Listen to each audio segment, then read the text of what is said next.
What's going on with y'all? My first time Yeah, going live with the classes. on Just 44 shit, you so know what I mean? questions and anything. Busy man, busy man.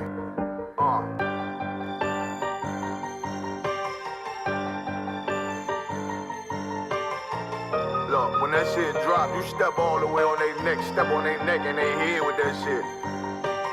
Fine, I ain't show no mercy, we gon' show them boy what time it is. I pop out like I'm Samuel, I got time to kill. Haters thought I died, I survived. They don't know how I did it, got it out the mud, straight to glory. They don't know how I feel, he nice, but he don't show them skills, how I show them skills. He ride, but he don't work the wheel, how I work the wheel. They mad, I'm too solid, circle tight, yeah, vacuum seal. No, they want my life, I ain't worried, I got rank for real. I got real soldiers, kill for me, nigga, watch yourself. They say you been in beast mode lately, you is not yourself. When you dropping that fire, precious minds, they inquiring. They can't stop what's coming, but I see them conspiring. Cross the line, them firing. This bitch here, finna break the spin. No kindness, I don't trust you, circle small. You can keep your features. Me and my niggas don't keep no secrets. In the field like Jeepers Creepers. Say they want some smoke, dawg. So I brought these chimney sweeps. Coming like we coming, you can't even cap. These niggas don't run it like we run it, bitch, don't even start. Bitch, I'm with my niggas till the end, till them do us part. So if you wanna leave, you can leave, bitch.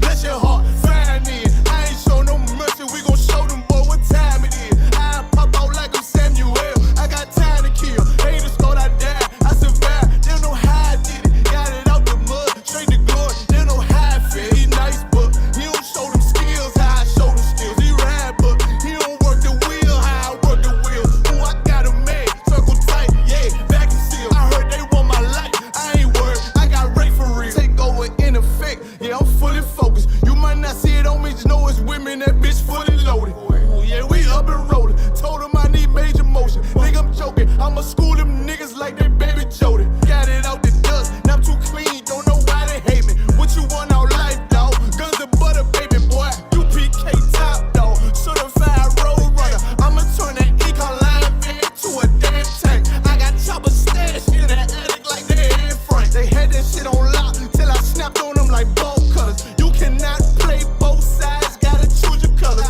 See him throwing that one up with that W, that's my blood, bro. Fine in. I ain't show no mercy, I'm gon' show them boy what time it is. I pop out like I'm Samuel, I got time to kill. Haters thought I died, I survived. They don't know how I did it, got it out the dust, straight to glory. They don't know how I feel, he nice, but he don't show them skills, how I show them skills. He ride, but he don't work the wheel, how I work the wheel. Ooh, I got a made, circle tight, yeah, vacuum seal. Said they want my life, I ain't worried, I got rank for real.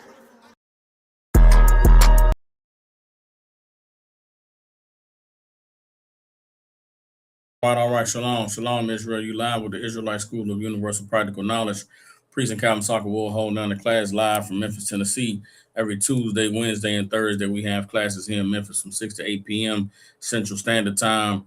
Since 1969, the Israelite School of Universal Practical Knowledge has been teaching so-called blacks, Hispanics, and Native Indians the truth according to the Bible. What is the truth? The truth is that so-called blacks, Hispanics, and Native Indians descend from the greatest people that have ever walked the face of the earth. The Bible identifies us as the lost 12 tribes of the nation of Israel. And in the year 2026, there's nothing more important than for God's chosen people to learn the truth according to this book called the Bible. You understand? Since 1969, the Israelite School of Universal Practical Knowledge has been holding classes. What we like to do with these classes is give brothers and sisters an opportunity to go into this book called the Bible, to reclaim the knowledge, wisdom, and understanding that the Most High has put inside of this book called the Bible, so that we can reclaim our righteous place on the earth as kings, priests, princesses, and daughters of Zion. In this book called the Bible is all of the wisdom, knowledge, and understanding that's required for us to become who the Lord called us to be, and that's what we aim to do with these classes. So if you brothers and sisters tuning in, if you got family, loved ones, people you care about in the Memphis, Tennessee, and surrounding areas, get them in contact with the ISUPK. With that being said, I'd like to start the class off with questions. If any brothers or sisters online have any questions, y'all can type them in. If there's any questions in the room, you can raise your hand. If there are no questions, then we'll get into the topic of tonight's class. What you see on the screen is bread and circus. All right, bread and circus. So for my brothers and sisters that's normally tuning in on YouTube, Facebook, you may see me looking off to the side. more often this class than I have previously. That's because I got my TikTok going on a separate screen. So I got TikTok on a separate screen for all the brothers and sisters tuning in on the TikTok. You know what I'm saying? The same goes for you all. If you got any questions, just type them in. Any comments or whatever, you type them in and we'll get to them. If there are no questions, you can just get your Bible out, take notes, and we'll go ahead and get into the breakdown. All right. So I'll give y'all a couple seconds to get any questions. And if there are no questions, we'll go ahead into the topic of tonight's class. Of course, bread and circus alludes to an old Roman philosophy that they utilized to keep the people who they were oppressed in subjection. You understand? You go back into the history of the Roman Empire. The Romans were famous, in history for having gladiator sports, having fights in the arenas and all types of spectacles and showcases. And the Romans were, skilled in knowing how to keep their slaves in line, knowing how to keep the people who they ruled over, distracted and divided. And they utilized sports entertainment to do it. And so a lot of what we're seeing today with sports entertainment is really an ancient tool by the powers that be to keep the people who they were lording over in line. And right now in 2026, with all of the evil going on in this place called America, you know what I'm saying? We just saw the New York Knicks winning the basketball championship. Everybody was celebrating in the streets and everybody all happy in New York City. You understand? The World Cup is going on right now here in America. So you got all of these people from all of these countries all over the earth coming to America to celebrate. You turn on your TV, you're seeing the scores of all the soccer games, and everybody is excited. Everybody's having a good time. Meanwhile, America is falling. Meanwhile, we're living in a country, you understand, that is the oppression has been elevated dramatically in the last few years. We're living in a country where the economy is falling. You understand? They got ICE out here deporting people left and right. They, taking people, snatching them out of their homes and putting them in concentration camps. You understand? It's straight up fascism and racial oppression like we haven't seen in the government in many, many years. And everybody is continuing like everything is okay because of the distraction that's made by the bread and circus. And so what we're going to do with this class is go into the Bible and show you the history of athletic sports entertainment, show you what the Bible says about, participating in competitions against your brothers and sisters, what the Bible says about putting on and entertaining for your oppressor, and what the Bible says about the condition of the people who are being oppressed, who are forced to participate in these athletic competitions. All right. So again, if anybody got any questions, type them in. If not, just get your notepad out, get ready to take some notes. All right. First, we're gonna go into some scriptures in the Bible concerning the wickedness of this bread and circus, concerning the wickedness of this entertainment industry that largely is built on the backs of slaves, largely is built on the backs of the people who have been oppressed, the people who have been ruled over. And you look across all the major athletic sports in America, the people who dominate in those sports are the descendants of those who were in captivity, the children of the diaspora, so-called blacks, Hispanics, and Native Indians. We dominate in all the major sports in America. We dominate in basketball, dominate in football, we dominate in baseball. You understand? We just now getting a taste of that hockey. You understand? We just getting a taste of hockey. Come on, you look at soccer right now. You look at the World Cup teams. The majority of the World Cup teams, even the European teams, are made up largely of so-called blacks, Hispanics, and Native Indians. And it's because we are the people that the Most High gave those physical gifts, gave those tools to be superior humans over everybody. And I'm going to go in the Bible and show you that. I'm going to show you why so-called blacks, Hispanics, and Native Indians dominate in all the major sports across the earth, and what the Bible says about the gifts that God gave us physically to make us superior to all people on the earth. All right. Let's get Deuteronomy chapter 7. Let's get Deuteronomy chapter 7, verse 6. And then we're going to get a New Testament where Christ described us as being above all the other nations as well. All right. So we're going to get Deuteronomy 7 and 6. Then we're going to get Matthew chapter 5, verse 13. All right. Let's go ahead and get it. All right. Starting again, if any brothers and sisters online, anybody want to come in and read for me on the YouTube or the Facebook, just say "con" and I'll put the link in there for you. All right. If not, I'll go ahead and read it. If you jammed up or if you got something going on, you ain't gotta sweat it. But if you want to come in and read, you can. All right. Just let me know out there. All right. So first scripture we're going to is Deuteronomy chapter 7, verse 6.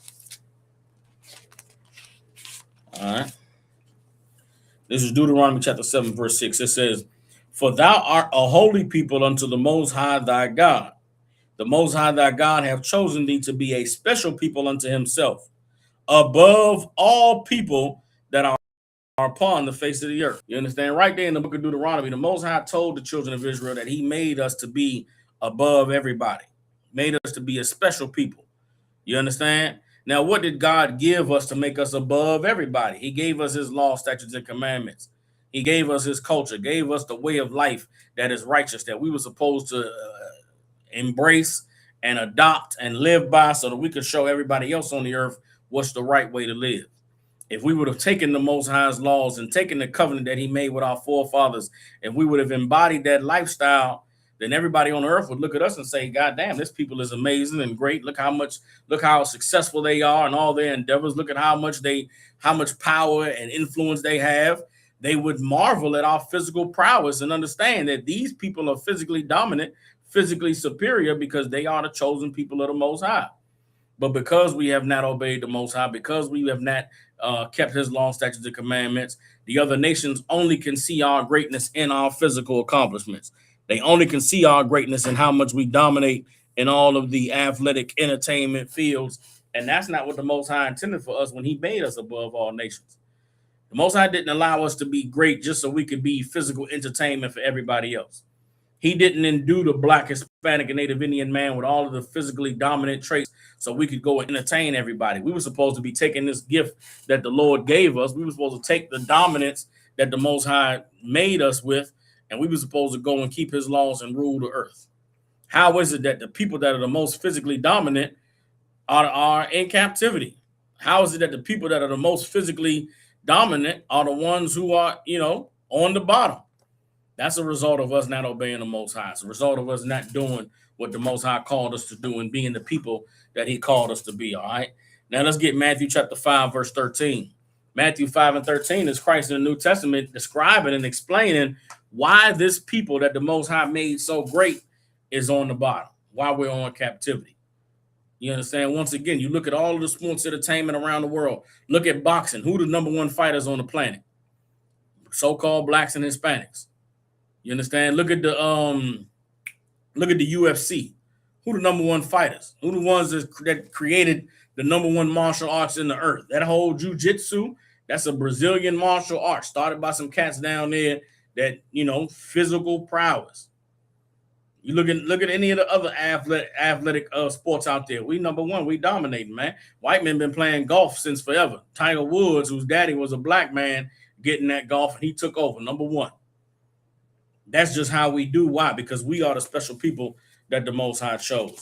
Now we're going to go into the New Testament and get Matthew chapter 5, verse 13. And this is Christ talking about the children of Israel and explaining and describing how it is that we fail, how it is that we are not on top and not ruling the earth. Everybody understands? Matthew chapter 5, verse 13 says, "Ye are the salt of the earth." You understand? What does it mean that we're the salt of the earth? It means we're the flavor.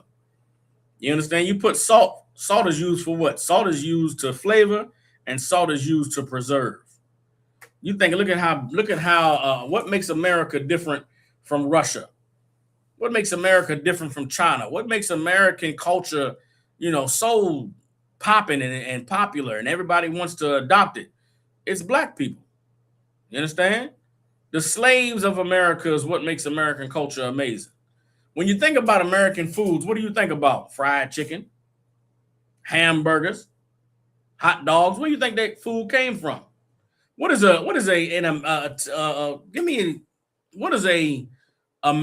staple American dinner meal?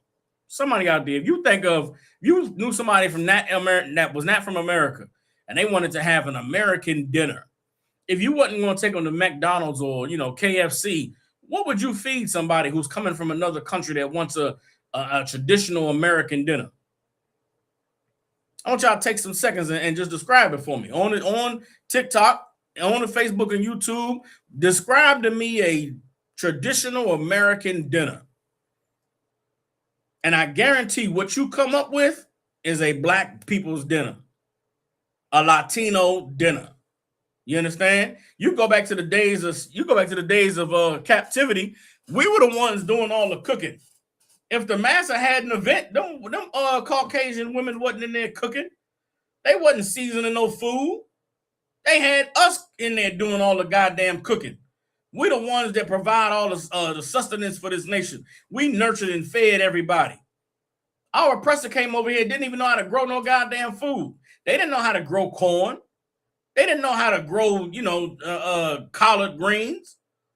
All of the things that make American culture great came from black people. I'm still waiting for somebody to give me a dinner. You understand? Mackie Miami said, Dino Nuggets, you on joke time. Whoever that is said, why are you talking about food? We talking about American culture.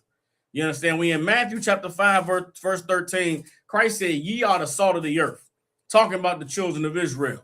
The children of Israel are the ones that make everything great. We're the ones that dominate in everything. I already talked about our physical prowess. Now I'm talking about culturally. What makes American culture better than Russian culture? Because America had slaves. Black people, we pioneered in all musical industries. Rock and roll was pioneered by black people. Jazz, R&B. Don't forget, I only need to talk about rap and hip hop. Think of all the dances that blacks have introduced. All of the major dances from the 1960s all the way through today, black people have created. If it wasn't for black people being slaves in America and pioneering culture, white people would still be doing the river dance. White people would still be lining up and tap dancing in a row. You understand? Think about the food again. We're the ones doing all the cooking in America. We're the ones that fed the slave master. Nobody can typical American dinner. I'll tell you what a typical American dinner is.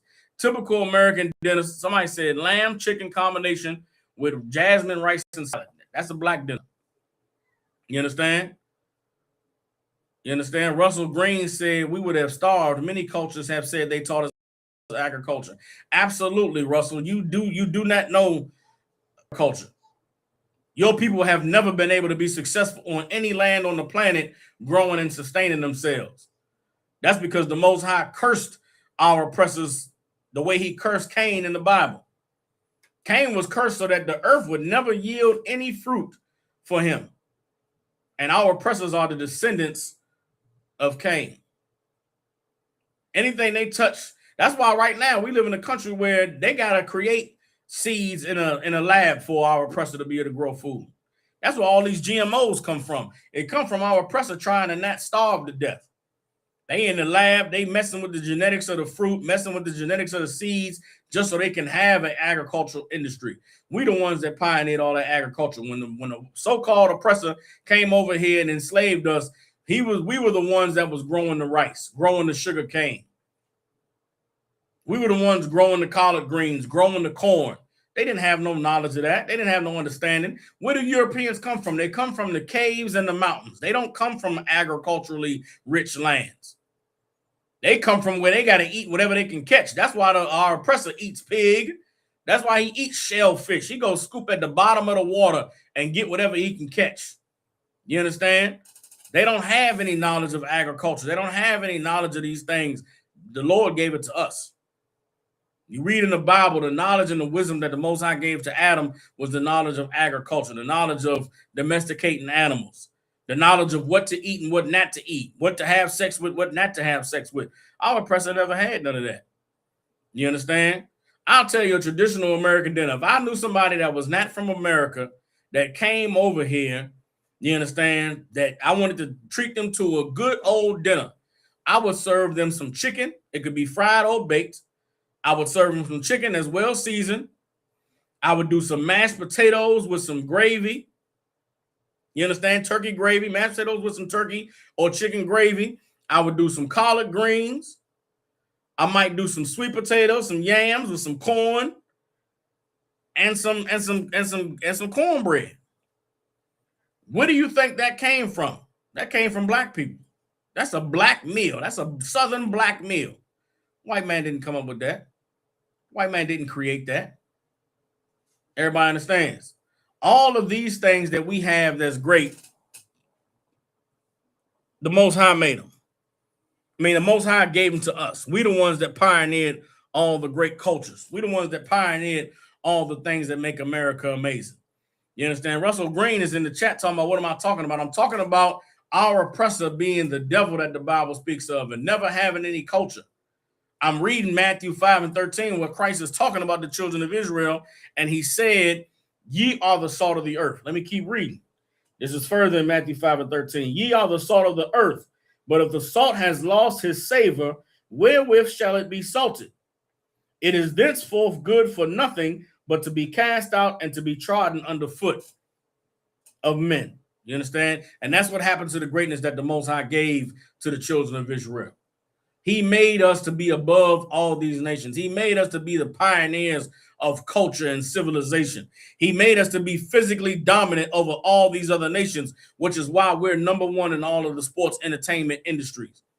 Blacks and Hispanics lead the field in boxing, in basketball, football, in soccer, in tennis, you understand, in golf. We're number one in everything. Why are we so physically dominant? Because Deuteronomy 7:6, the Lord said he made us a special people to be above everybody else on the earth. But because we didn't keep the Most High's laws, because we didn't stand in the righteousness that he gave us, Christ is saying, you were the salt of the earth. But if the salt loses the flavor that made it great, then it'll be good for nothing. That's how we are today. We're discarded. That's why we're oppressed in this place. You understand? That's why we've fallen so much, because our oppressor is the devil the Bible speaks of and does not want us to know that we are the Most High's chosen children. You understand? So where did the idea of taking slaves and putting them into sports come from?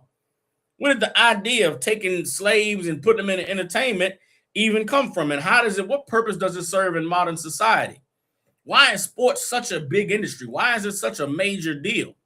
I'm going to give you the history on the Roman philosophy behind the bread and circus. All right. Now, I used to be able to do this with Google. I would go to Google, I would type in bread and circus, and Google would give me the history of it. Now, Google has changed, and I got to get the AI overview of it. You understand? Here's the AI overview of bread and circus. It said, bread and circuses, Latin panem et circenses, is a famous phrase coined by the Roman poet Juvenal. It describes a government strategy of pacifying the public by providing superficial appeasement, specifically cheap food and lavish entertainment, to distract citizens from political realities and avoid civic unrest. Everybody understands? That is the AI overview of bread and circuses. In this case, AI overview did what I wanted it to do. Most times the AI overview was a bunch of slop and BS that I would much rather have a source to break down than to depend on what the internet is telling me. But I think that's pretty succinct what Google just provided there. Bread and circus is something that was coined in the Roman Empire. And for the Romans, bread and circus was used to distract the people from all the horrible oppression that was going on by the empire. Roman Empire was famous for keeping their foot on the necks of their citizens. And when the citizens was getting ready to blow up and getting ready to protest, they rolled out the bread and circus. Now, who was a part of the bread and circus that they had in what's the name? One West Boston. Do me a favor. See if you can join in. Let me see if I can. How do I do this? How do I add people onto the jump? Okay, I just invited you, Boston. Let me see something. I'm gonna invite the sister too. I'm gonna invite a couple people, see if they come in here. All right, now I see the little junk right there. Hey, shalom, my Lord in Christ. Shalom, You was just jump right there. I'm at the slave. No, you can put it on mute. I was told when I did this to bring y'all in so y'all could bring y'all people in and everybody could see what's going on. So yeah, you good to go. Huh? You understand? Now, the bread and circus was used to reel in the people and to bring them on in to the bread and circus was used to distract the people from all the evil that was going on, to distract the people in Rome from the horrible things the government was doing, from the stuff going on in the economy, and to keep the people from rioting. Well, guess what? The bread and circus is used the same way in America today. Right now, we are in the evilest, one of the evilest times of the American empire. You understand? Historically, things have never been as bad as they are now. And I'm talking about financially. I'm talking about with the corruption in government. You understand? With all the evil they doing to the people, the deporting of our Latino brothers and sisters with ICE, all of these horrible things that's taking place in America. Why is it that people haven't rioted? Why isn't that people haven't overthrown the government? Why is it that the people seem to be distracted? That's because of the bread and the circus. You understand? Athletic sports entertainment has kept the people distracted. You understand? And you look at sports, if you look at the calendar of American sports, the sports are designed to kick in to the playoffs and the serious times in the sports right around the time when people would otherwise be ready to revolt, ready to do something.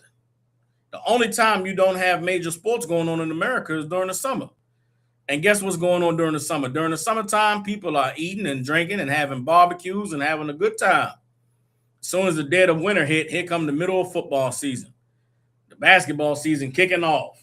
You understand? Then when football ends in February, you got the NBA All-Star break. Then after the All-Star break, the playoffs kick in June.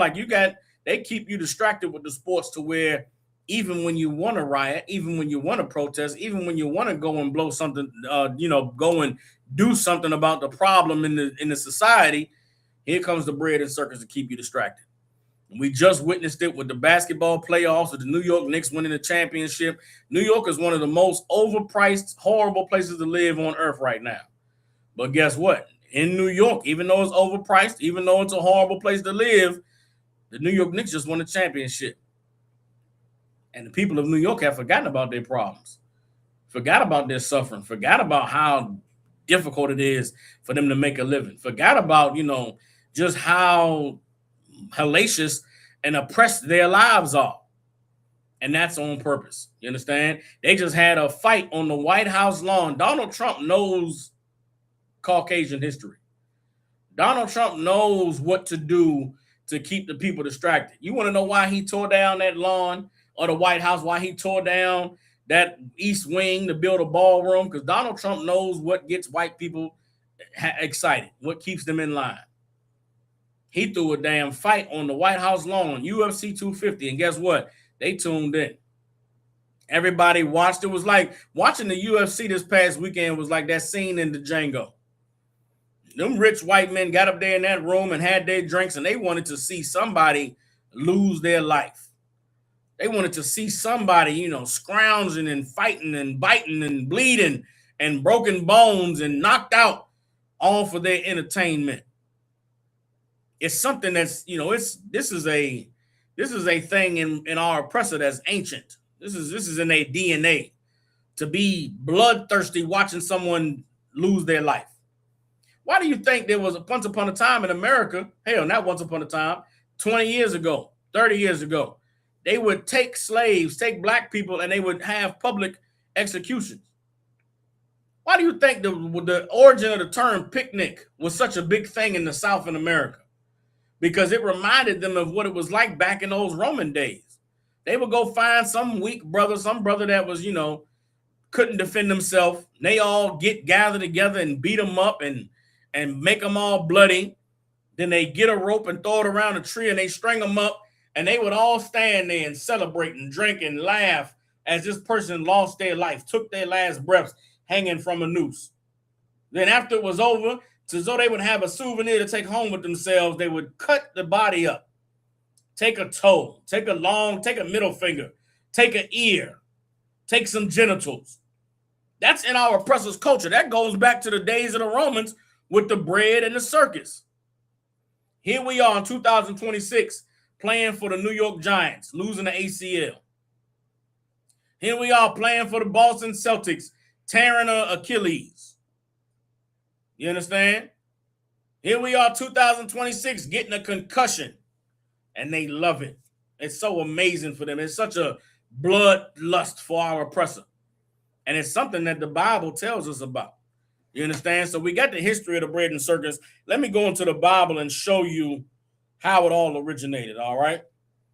Do this right quick. I'm going to go into the Bible. We're going to go into the book of First Maccabees and show you what the book of First Maccabees says about our oppressors bringing their athletics into our kingdom. You understand? Let's get this right here. And it's important to understand that no nation on the earth was as there's no nation on the earth that has been as much a worshiper of the human physique than our oppressors. You understand? No one has ever been so just wanting to see the human body in action and in motion like our oppressor. Everybody understands? Come on. Hold on. Bear with me. Oh man, hold on.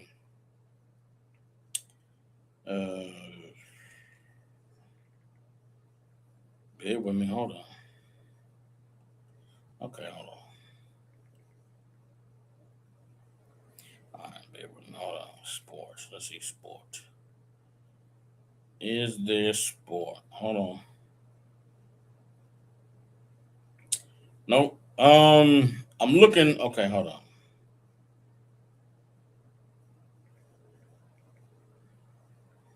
I know the word gym was in there.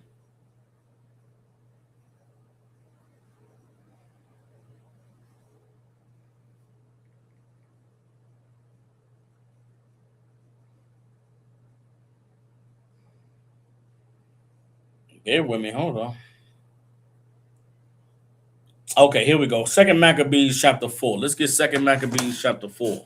Now we in the Apocrypha, all right? Second Maccabees chapter 4.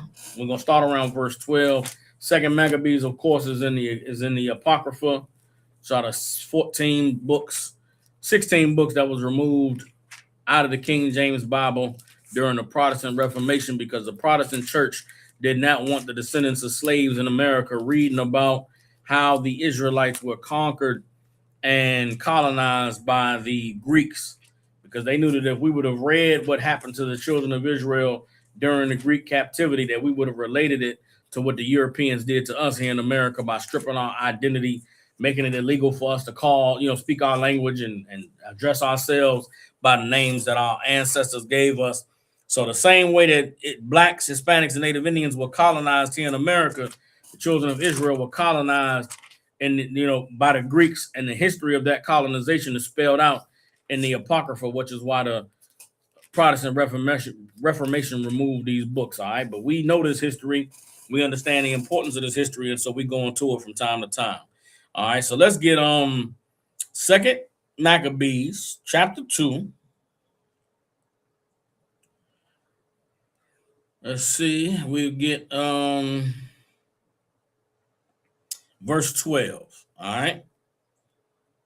Now, this is about the introduction of athletic entertainment to the Israelites during the Greek captivity.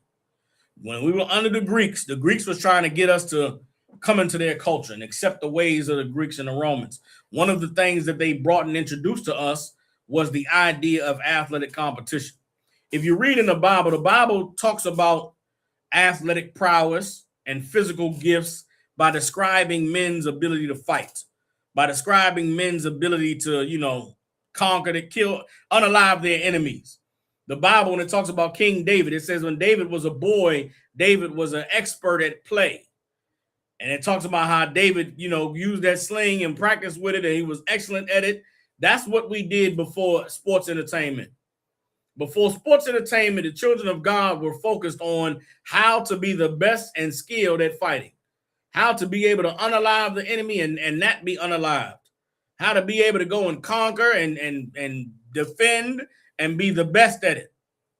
And to this day, if you look at all of the sports, look at all of the great Hall of Fame basketball players and football players, and imagine if instead of chasing a ball, they were defending their nation. I always imagine, you watch LeBron James running up and down the basketball court.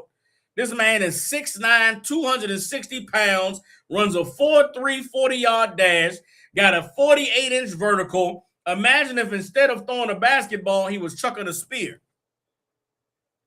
Imagine if instead of packing somebody down in the post, he had a shield and a sword in his hand and was attacking the enemy.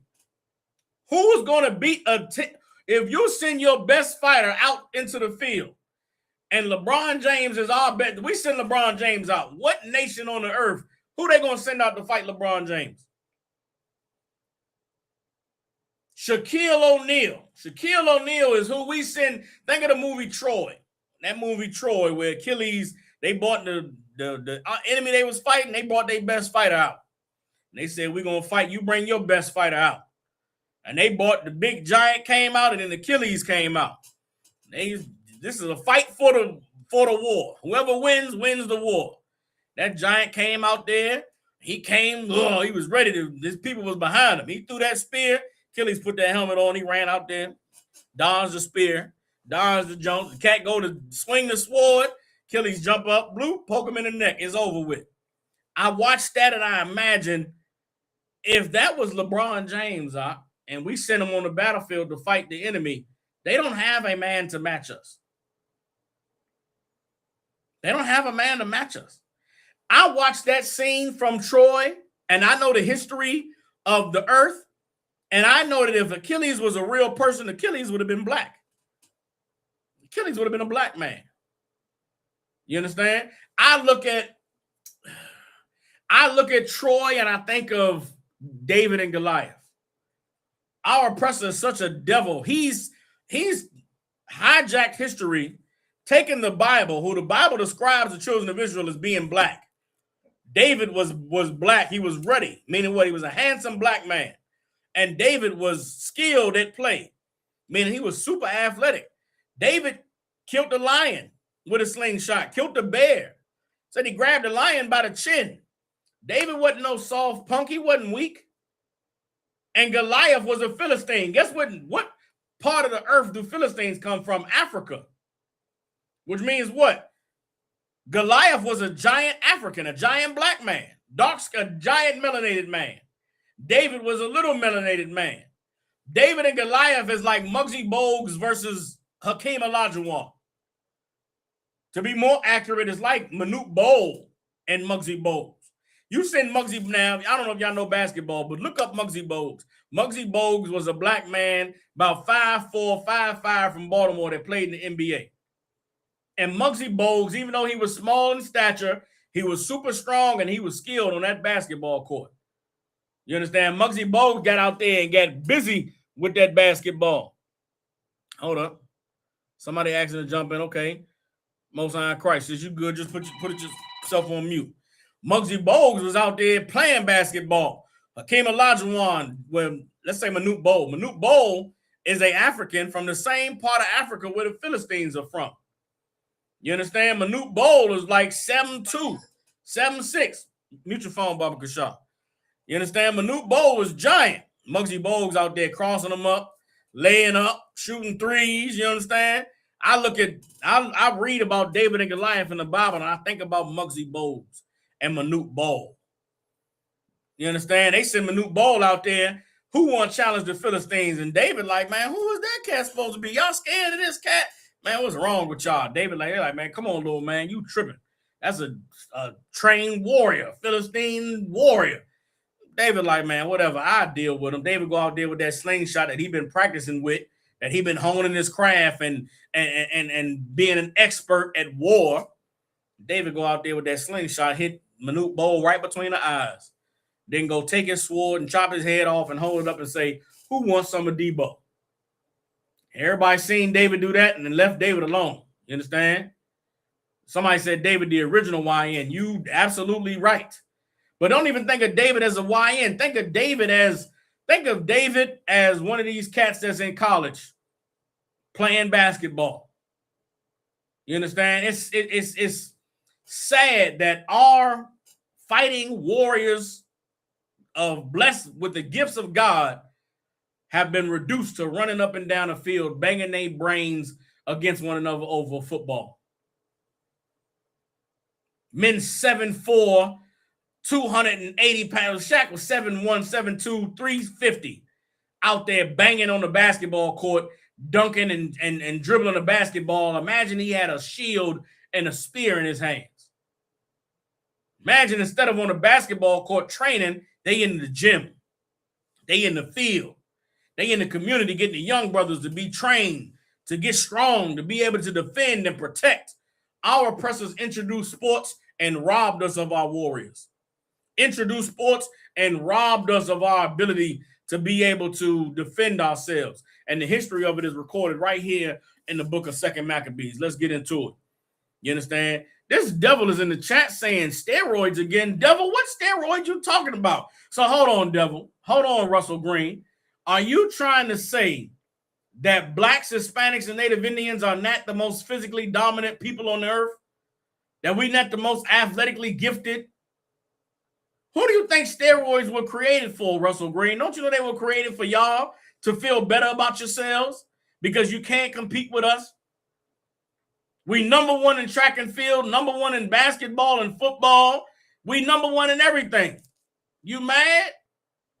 Yes, how do you lose then? How do we lose at what, Russell Green? What are we losing at? If you're talking about how do we lose and not being on top, I just explained it to you in the Bible. We did not keep the laws of God, and because we have disobeyed God, you are the cancer and the plague that has been let loose on the planet. You are the cancer and the plague that God has allowed to punish everybody because we wouldn't do what God told us to do. But guess what, Russell Green? Once we come back to obeying the Most High, we have that knowledge and that wisdom along with all of the physical prowess that the Most High gave us. You're going into cages. You're going into captivity. You understand? Then we're going to put you in the arenas to make you tear your ACLs and rip your Achilles and get concussions, because that's going to be the punishment that you have given to us. You understand? So let's go ahead and get into this history. This is 2 Maccabees chapter 4. We're going to start at verse 12. All right. It says, hold on. Let's get verse 11. All right. Get verse 11. 2 Maccabees 4 and 11, it says, and the royal privileges granted of special favor to the Jews by the means of John, the father of Eupolemus, who went ambassador to Rome for amity and aid, he took away. And putting down the governments which were according to the law, he brought up new customs against the law. So this man went to the Romans for aid, for amity, for help. And in order for us to get the help from the Romans, we had to do away with our laws and we had to adopt the laws and the customs of the Romans. Now, these are what the laws and the customs of the Romans were. The water for that says, I appreciate you. This is 2 Maccabees 4 and verse 12. It says, for he built gladly a place of exercise under the tower itself and brought the chief young men under his subjection and made them wear a hat. What is that hat? That hat is what the so-called Jewish man wears today. That little yarmulke, that's that small hat. It's Greek fashion that is made to belittle you. It's made to symbolize that you are a part of this culture. That's why when they win the championship, they put that hat on. That NBA championship hat, that NFL playoff, that Super Bowl winning hat. That's the culture, the hat of the Greeks. I'm going to keep reading. Verse 13 says, now such was the height of Greek fashions, an increase of heathenish manners through the exceeding profaneness of Jason, that ungodly wretch and not high priest. Verse 14, that the priest had no courage to serve any more at the altar, but despising the temple and neglecting the sacrifices, hastened to be partakers of the unlawful allowance in the place of exercise, after the name of Discus called them forth. Keep reading. It says, verse 15, not setting by the honors of their fathers, but liking the glory of the Grecians best of all, by reason whereof sore calamity came upon them, for they had them to be their enemies and avengers, whose custom they followed so earnestly, and unto whom they desire to be like in all things. For it is not a light thing to do wickedly against the laws of God, but the time following shall declare these things. Now, when the game that was used every 5th year was kept at Tyrus, the king being present, this ungracious Jason sent special messengers from Jerusalem, who were Antiochians, to carry 300 drachms of silver to the sacrifice of Hercules, which even the bearers thereof thought fit not to bestow upon him the sacrifice, because it was not convenient, but to be reserved for other charges. This money then, in regard to the sender, was appointed to Hercules' sacrifice, but because of the bearers thereof, it was employed to the making of galleys. Everybody understands. Now, I'm going to go back through and break that down, but in essence, this cat, Jason, was a sellout. He was a traitor. And he was full-fledged into us joining ourselves to the Romans and joining ourselves to the Greeks. You understand? The games that was used every 5th year was kept at Tyrus. That's talking about the Olympics. You understand? The Greeks were having the Olympics in ancient Greece. And here's what you don't know about ancient Greece and this whole gymnastics and this sports that they had. Somebody give me the dictionary definition of the word gymnasium. Let's go into Merriam-Webster's dictionary and get the definition of the word gymnasium. And let's get some history on the gymnasium. And we have gymnasiums today. That's where you go to the gym, work out. You go to Planet Fitness. You go to Esporter. You go to the Croc Center here in Memphis. You go to these places to work out and to get sweaty. And what is an aspect of the gym that doesn't really get talked about much, but everybody has experienced it? Let's see. According to Merriam-Webster Dictionary, a gymnasium is defined as a large room or building equipped for indoor sports and physical exercise, often including facilities like locker rooms, spectator seating, or a pool. Okay, boom. So a gymnasium is a big place to do athletics that has a spectator section, has a you said a pool, a spectator area, and a locker room, right? It also says that it derived from the Latin word gymnasium and from the Greek word gymnasion, gymnos, which means naked or unclothed. That's the most important part that we must understand about a gymnasium, is that these Greeks and Romans like to do everything bucket naked. You understand? They wanted to get blacks and Hispanics to come in the arenas because they wanted to marvel at the girth of your loins. They wanted to marvel at the stature of that chest and those pecs and those deltoids. They wanted to admire and marvel at how physically gifted you were. Now, we look at basketball and football today, right? What our oppressor wishes they could do is have all of it be done naked. Because at one time, that's what the Olympics was. The Olympics was a showcase of the greatness of humanity. And what makes humanity great to white people is seeing them naked. You look at the FIFA right now, the World Cup. Imagine the World Cup bucket naked. You just watch the basketball championship. Imagine Wemby out there bucket naked. You watch wrestling, the Olympics come around, you watch wrestling and you watch water polo. They was doing all of that butt naked because that's who our oppressor is. That is the wicked customs that the Bible is talking about. We didn't want to be a part of this nakedness that white people was doing during the Greek times. Our young men is training to be warriors, training to fight, not training to look sexy, not training to look good naked for who? Who looking at your naked body?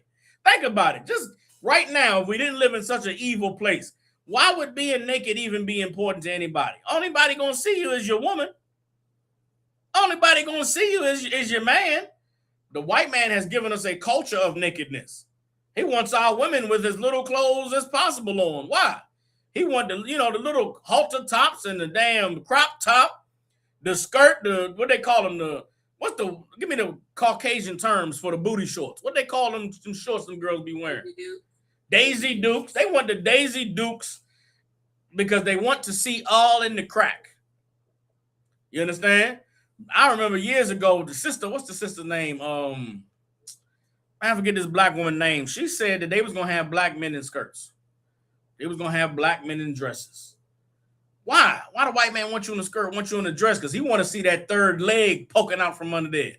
These are some nasty, diabolical people. How do you create an entire arena based off of being naked? That's the part of the gymnasium nobody talks about. I'm a black man. I'm grown. I've been on this earth for some years. I've never gone to a gym and not seen some old white man bucket naked in there for no reason. All hours of the day and night. You go in the gym, I'm going in there to use the bathroom, put my, I might go, I really ain't never been to changing at the gym type, because I like to, when I shower and stuff, I want it to be, that's a private thing. I want to get comfortable. I ain't never been to wake up in the morning, go to the gym, and then go to work guy. I see those guys, I don't know their life. I don't know what life you living, that you able to get up in the morning, go to the gym and get sweaty, and then go to work, my nigga. That's crazy. But I go to the gym in the morning. Go ahead, sis, go ahead. I'm looking at Brother Russell down in the comments. And Russell, so a lot of times you guys seem to be very, very upset about your history. Like, it's not that we are bashing your history. It is what it is. Like, this is what your ancestors did. This is what y'all like. We're not trying to make you feel bad, but sometimes the truth is ugly. It's a history of y'all being naked. It's a history of y'all doing weird things, especially with animals. Like, how do we find out that strawberry flavoring comes from a beaver's booty hole? I can guarantee you it wasn't a black person that figured that it tastes like a booty hole. Absolutely. Yes, that get us the hand. And listen, for Russell in the comments, Russell just wants some attention. Russell knows his history. Russell knows his people are nasty. Russell knows that the gymnasium, the gymnos means naked. Russell know they used to do all these athletic events naked. Russell know he watched basketball right now. That's why in the 70s, they made him play basketball in them little booty shorts. They wanted to see Magic Johnson's thighs. Salaki, go ahead. So, Russell, yes, we did have mummies. But do you realize why we don't have mummies today? Because your ancestors thought that eating dead bodies would make them have magical powers. So, yes, what were we doing with the mummies? That was our burial. We buried them, but your ancestors dug them up and ate them. Also, this too, sis. That mummies, them burials, that was a Egyptian culture. You understand? That wasn't Israelite culture. And I'm gonna tell you, just for the rest of the class, just ignore Russell. Don't acknowledge Russell no more, because this is what Russell's trying to do. Russell wants to get off of the point. He wants to deviate from us discussing the evil of our oppressors and the history of white people loving everybody to be naked. Russell's going to say anything and everything in the chat to distract from the point. Russell said we was taking steroids. Russell just wants to be acknowledged. Here's how you deal with Russell. Ignore him. Just don't even acknowledge he exists. You know what I'm saying? Because that's what he wants. He wants to stop the class talking about the bread and circus and how the white man uses these distractions to stop people from acknowledging the evil that they're doing. You know what I'm saying? So again, the definition of the word gymnasium, it describes the place where you go and work out, the place where you go and swim and play basketball. But at the root of it, in the original language that created the word gymnasium, gymnos means naked. And that's what they wanted you to come do. Come and be naked. And today, again, in 2026, it doesn't get talked about a lot, but everybody has experienced that uncomfortability of going to the gym, going in the locker room to use the bathroom or change, and there's some butt naked white person in there. Again, you can go in the early in the morning, some white man in there butt naked. I go sometimes in the afternoon after the kids take their nap, some white man in there butt naked. I go in the gym a half an hour before the gym closes, get my workout in. Guess what I see in the bathroom? Some white man butt naked. And guess what? When I learned this in the truth, I stopped being mad. I used to be mad, like, man, why they always naked? Some random white man just naked all the time in here. Then I learned that was what their culture was. They just like being naked. You understand? They used to have, what they call them, bathhouses in New York City in the 60s and the 70s and the 80s, where white men would just go and be naked with each other. Just you go watch that John Wick movie. There's a scene in the John Wick movie after they unalive his dog and he go hunting for the cats. He go to some underground club in New York and they just in there naked in the pool, naked in the sauna, naked in you like, why they naked? That's just white people's culture. Guess what? In Russia, they got bathhouses. In Europe, They still got those bathhouses. You go in there, it's nasty Caucasian men doing gymnos. You understand? And that's what it was all about. So we were introduced to this culture against our will. This is not something that we willingly did, but the Greeks had found sellouts and traitors to get us to join our oppressors. And it goes into what the Bible warns us about when it comes to joining our oppressors. If anybody wants to get some good understanding of how evil the entertainment industry is towards blacks and Hispanics, there's a book called $40 Million Slave. You go and get a book called $40 Million Slave. It goes into great detail in explaining how sports has been used to do exactly what I described, which is to siphon off all of our young, strong men of war and to train them into a culture and introduce them to a way of life that would completely separate them and ostracize them from us. You understand? We look at athletes and entertainers today like they should be leaders, like they should be the ones to speak out about black problems, but they never do. They never really stand up. They never really put their lives or careers on the line. There's been a few examples. Colin Kaepernick in recent history. You understand? We should acknowledge that brother and thank him for his sacrifice. You had Bill Russell and Jim Brown and these cats in the 60s. But between the 60s and Colin Kaepernick, black people didn't really have no athletes to stand up and speak for them. The book, $40 Million Slave, explains why. You understand? It just took all of our men of war, all of our men of fighting age and their physical athletic prowess, put them on a basketball and football court so they would not stand up and defend us. You understand? The Bible never intended for the chosen people of God to be entertaining these other nations and destroying our bodies in the process. All right. We could drop that. Let's get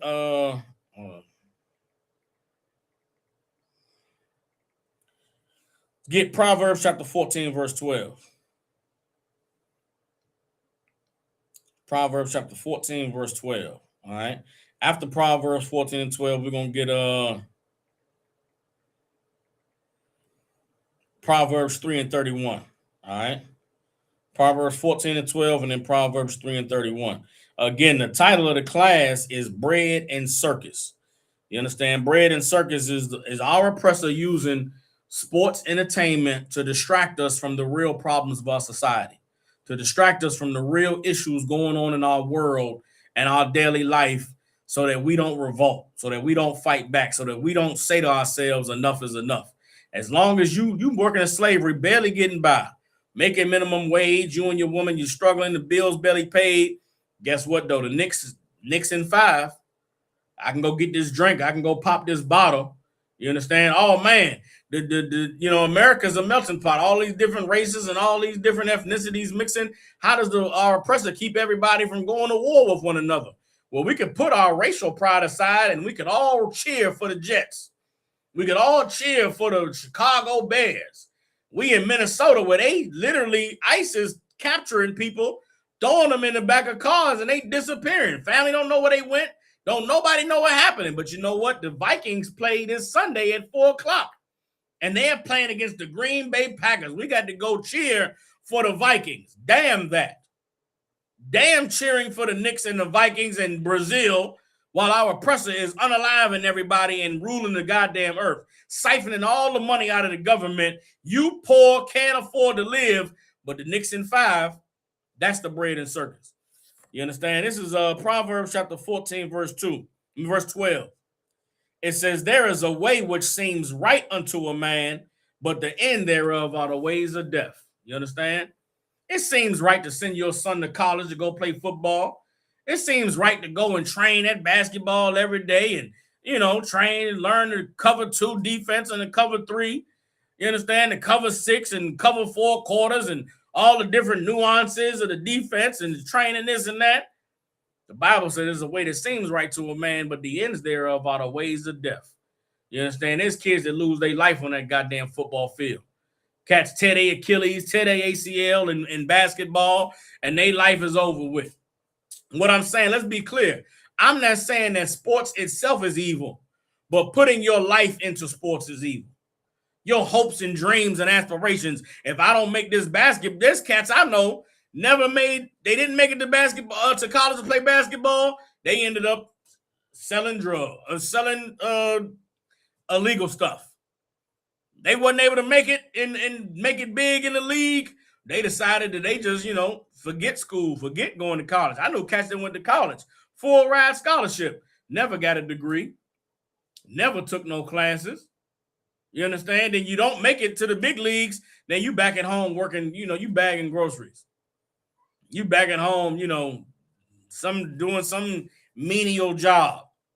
Why? Because you put all your faith and all your trust in this system, all your faith and all your hopes into being a good slave for the oppressor. Damn that. I know grown men who live right now, they didn't never make it to the league. They living vicariously through their son. I know cats right now never played a liquor, never made it past high school football. Got their 13-year-old son out there running drills every day. That boy ain't got no life. That boy don't get to play no video games. He don't get to, hang out with his friends. He playing that football. I look at cats like, Kevin Durant. Kevin Durant around the same age I was. And Kevin Durant grew up not far from where I grew up. And I remember them cats in them AAU tournaments on the weekend. Hey, man, y'all coming to the party tonight? No, man, I got a game in the morning. I didn't live that life. I don't know that life to pour my whole heart and soul into trying to be an athlete. And Kevin Durant made it. But there's 100,000 cats that I know that didn't. Everybody understands. There's nothing wrong with you wanting your kids to be great, and your kid got a skill and the gift, you put them in there and teach them the discipline and all those things they get from athletics, but don't let that be your whole life. Don't let that be your only achievement. There's cats I know now still. My 20-year high school reunion was a couple years ago, and there's cats I know right now, 20 years after we graduated high school, he still think he the man because he was a starting linebacker. Nigga, come on, nobody cared. That was 20 years ago. You ain't did nothing else in life but be the linebacker in high school. Come on, You got to do some women. There's women with 2-3 kids and can't find a man. But when they was in high school, though, the quarterback of the football team was their boyfriend. It's a lot here. You got to grow up. You got to have broader ambitions. You got to have a greater desire for something in life than to be an entertainer for the white man. And if it ain't playing basketball or playing football, what is it? Singing and dancing. You want to sing the national anthem at the White House fight on the lawn. You want to sing the national anthem for the president when he get elected. I watched Terrence Crawford, ~1 pound for pound boxer in the last 20 years. He went on an interview with a cat and said he wouldn't come back to boxing for, $100 million because his integrity, because of his character. And I saw Terrence Crawford with Donald Trump taking a picture like this with the one hand finger up. Well, goddamn, Terrence Crawford, I thought you had integrity. I thought your character was important to you. You shucking and jiving, shaking hands with this evil bastard that hates black people? Shame on you. You understand? Proverbs 14:12, there's a way which seems right unto a man, but the end thereof are the ways of death. Now let's get Proverbs 3:31. And what's horrible is that these scriptures we read in the day, this whole breakdown, why haven't we been taught this by our church? Where are those pastors that have been teaching black people for the last 100 years to join the white man and join our oppressor and go and play basketball and football? Where were them to show us this history? Where was them to tell us that there's a way that seems right to a man, but the ends thereof are the ways of death? Why didn't they warn us about the evil of going in the streets and getting involved in illegal activities? Why didn't they warn us about joining our oppressor and being who they called us to be to our own destruction, man? The whole generation of black people grew up believing the only way you're going to make it out the hood is if you play basketball, if you deal in illegal activities, or if you, what's the other one? Or you go to jail. What is it? How'd you make it out the hood? I'm trying to speak this TikTok language. It's rap. Either you're going to rap and sing, you're going to be an entertainer, you're going to play sports, basketball, football, or, you're going to get hit the block and sell a pack. Shame on the Christian church for not telling us the truth. Shame on these pastors for allowing us to believe that the only way that we was going to get out of oppression is by joining our oppressor. When the Bible says the way that we get out of oppression is turning to the Most High. The Bible says the way that we fight against our oppressor is obeying his laws, not going head first into it. Now here we are in 2026. Look at all the rappers, all the narcotic traffickers, and look at all the singers and entertainers that made it out. All of them in jail. Puff Daddy made it out. He in jail. R. Kelly singing, made it out. He in jail. Michael Jackson made it out. All this ABC. Michael Jackson made it out and died a drug addict. Literally died of a drug overdose. Whitney Houston sang those songs in that church, died of a drug overdose. You understand? Don't get me started on the athletes. O.J. Simpson ran that football. O.J. Simpson unalived them people and lost his life. You understand? Give me some more. Give me. God, don't get me started on the athletes and entertainers that have married our oppressors, and then lost all their riches and wealth. Tiger Woods' daddy fought for him to be the greatest golf player ever. Tiger Woods played that golf, became the greatest. Unable to verify. Come on, B. What do you mean? Okay, there we go. Come on, dog. All right, there you go. Tiger Woods played that golf amazingly, swung that club, made all that money, married a Caucasian woman. Oh, come on, B. B, come on, B. Visibility restricted for 10 minutes. Oh, well. Tiger Woods swung that golf club, became an amazing number one golfer. Got with a Caucasian woman and lost his career. Lost all that money. Brother said Serena Williams, oh, they daddy, man. Come on, man. They daddy was a hardcore soldier. Raised them young girls up in Compton. Taught them how to swing that tennis racket. Taught them how to hit that ball and do that thing. They got rich and wealthy because of the hard work and training their father gave them. Just for them to grow up and all marry Caucasian men. Give all that wealth away. All of that is the evil that comes with this athletics and this entertainment that causes us to take everything that the Lord has blessed us to receive and give it all right back to our oppressors. That's covered in that book, $40 Million Slave as well. The history of how they just train, there's a whole industry designed to siphon off all the youth and the physical prowess of our athletes and then to rob us blind on the back end by having us marry into their race of people.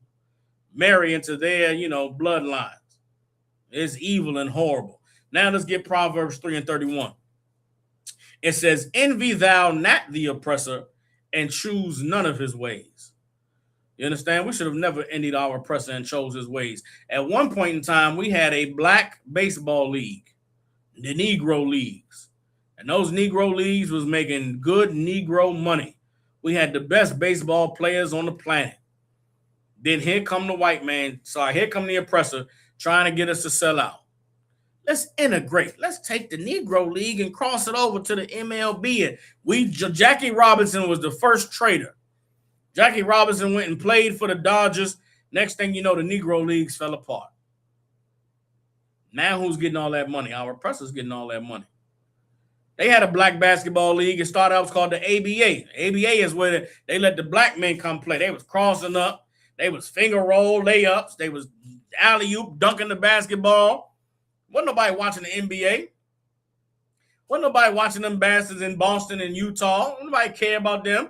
And they said, you know what? We got to get some of them high-flying whoop-de-doo dunkers over here. They merged the ABA with the NBA. Guess what? All the black teams was gone now. Now we in 2026. Black people don't own no major sports teams in the earth. How are we 90% of the workforce and 0% of the ownership? That came from joining our oppressor and choosing his ways. You understand? Right now, they just started playing college. They just started paying college football and basketball players. It's over with. It's over with. Young men, trying to build up an army of young black soldiers, young Latino soldiers, young Caribbean soldiers is damn near impossible because all of them is getting gobbled up by the NBA, the NFL, the MLB, the MLS, the NHL, all these three-letter organizations is getting all of our children, robbing us of the strength of our youth, all because we joined our oppressor. The time that we need men to stand up for our community, they are not present to stand up. Why? Because they are joined to our oppressor. You understand? Captain Yagalwab said, hearing Jackie Robinson talk is truly nerve-wracking. Jackie Robinson was all the way in the trenches. If there was a way to get your face inside of an oppressor's behind, Jackie Robinson, he did it. He learned how to do it. He put it all the way up there and sniffed all of the grovel that there was to be sniffed. And it is an absolute shame. And we should look at the legacy of these people and recognize that they were traitors.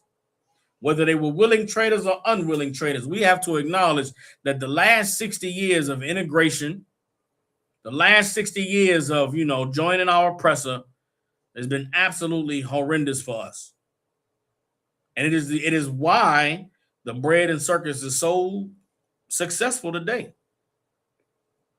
If Blacks, Hispanics, and Native Indians withdrew from athletics right now, all of these industries would fold in on themselves. All of them would be destroyed. You understand? Now, I've only touched on the entertainment aspect. I've only touched on the aspect of us being the people at the bottom that's number one in these organizations making all the money. But what about the way that the sports robs the people? What's a major thing that everybody is into now in the last 2-3 years that they weren't into before? I remember being young, growing up, gambling was a thing that grown-ups with disposable income did. I mean, if you wanted to gamble, you had to go to Las Vegas. You had to go to Atlantic City. There were certain designated places in a country where you could go and gamble. Certain designated places you had to go out of your way to blow your money. Nowadays, they got sports gambling. They got sports books. You ain't got to go to Las Vegas to lose your house no more. You ain't got to go to Atlantic City to blow your check. You ain't even got to go to the corner market to play the numbers no more. You used to have to go to the corner market and get 5 on box 4, 3, 2, 1. I had a best friend when I was in the world. This cat, he was a drug addict, but he used to get off though. His vice. He used to get on that thing. He had a notebook he'd pull out, and the notebook had the numbers of the lottery for the last 2 months. He had written down the date and the numbers that came out, and he thought that he could track the numbers and get the pattern and guess the next day's numbers. And he would track the numbers out in the lottery the same way somebody tracked the scores of a basketball player today. It's jogging my memory, but the way people sports bet today, that's how brothers used to play the numbers. And they thought that there was a there was a rhythm to the numbers. Meaning if you could track it for the last 2 months, you could guess the numbers tomorrow. And that's what people doing today with sports. They looking at the score yesterday. How many rebounds did he have? Who was the team he played against? What was the over and the under? How many points was they favored? What's the betting odds? It's minus 250, plus 300. And they going and blowing all your money on FanDuel and goddamn DraftKings. You understand? And there are people out there who betting on those apps and don't think they are addicted. They are betting on those apps and think it's money well spent. Imagine you take, I know cats that's these basketball roll around. Basketball games is every 2 days. And they betting $5 every 2 days. And in a month, they down 200. And they're not realizing they down 200 because they up 80 today. And I lost, man. I bet five on a parlay. It ain't hit. You ain't hit a parlay in 5 weeks. You betting $5 every other day. You're down 200, but then your parlay hit and you make $650. You don't cash that $650 out and go pay your rent and pay your bills. You take that $650 and try to flip it. I hit $650. You already was down 200. You hit $650, so you really only made $450. Then you take the $4.50 and you start betting $10 now. Now it's $10 on the parlay. And before you know it, you done spent 4 weeks betting $10 and didn't hit nothing. Then you finally hit. Now you up $1,200, but you don't realize you just spent $1,500 in the last month or two. You chasing the high, trying to get back, trying to hit another parlay. That is the degradation of society via the bread and circus. That's the illusion of being able to get ahead via the bread and circus. They don't need you to, they don't need to get you to go vote no more. They don't need to push you to go vote and participate in the political process. They don't need you to go, try to go to college and get a degree so you can elevate yourself. They'll teach you to play blackjack right on your phone. They'll let you sport gamble right on your phone and try to get ahead. And there's people out there that are losing their entire lives chasing after something that does not exist, chasing after a possibility that isn't real, that they're going to hit the lottery or they're going to hit that parlay or they're going to, hit this big bet and now their life going to change. The bread and circus is something that's designed to keep fools asleep. Everybody understands. Give me Ecclesiastes chapter 7, verse 7. One of my favorite scriptures, you understand? And when you understand the evil of what's going on in society, it is a scripture that is absolutely necessary for you to keep in your heart and in your mind. Everybody understand? Let's get Ecclesiastes chapter 7, verse 7. It says, surely oppression makes a wise man mad. You understand? Surely oppression makes a wise man mad, and a gift destroys the heart. You understand? If you see the evil and the oppression that's going on amongst God's people, amongst blacks, Hispanics, and Native Indians, you have every right to be mad. It is wisdom from God that has you see the evil that's happening to our people, and you angry about it. You at a fever pitch wanting something to be done.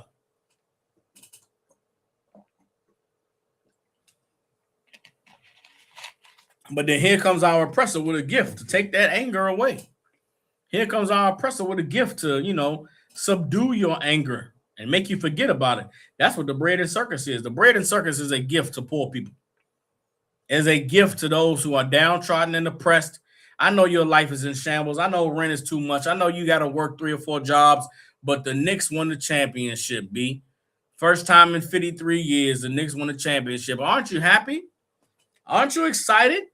Go out in the streets and dance and celebrate. The Knicks won. What the Knicks winning got to do with my life being in shambles? What the Knicks winning got to do with me not being able to pay this rent? The Knicks winning should make you happy and forget about that, at least for tonight. Then tomorrow we'll give you something else to be happy about, to forget about your problems, at least for tonight. We are living in a society that is built to string us along day to day, forgetting about the evil of our life, forgetting about the horrible conditions that we're in. And that is not what God designed for us. That's not what the Most High wants for your life to just be a never-ending, a last-ending wet dream. Excuse my language. You being enticed to feel excited and jubilant about somebody else's winning when you never get to win for yourself. That's not what the Most High wanted for us. But that's what our oppressor has designed to keep us asleep, to keep us destroyed. And it's absolutely evil, man.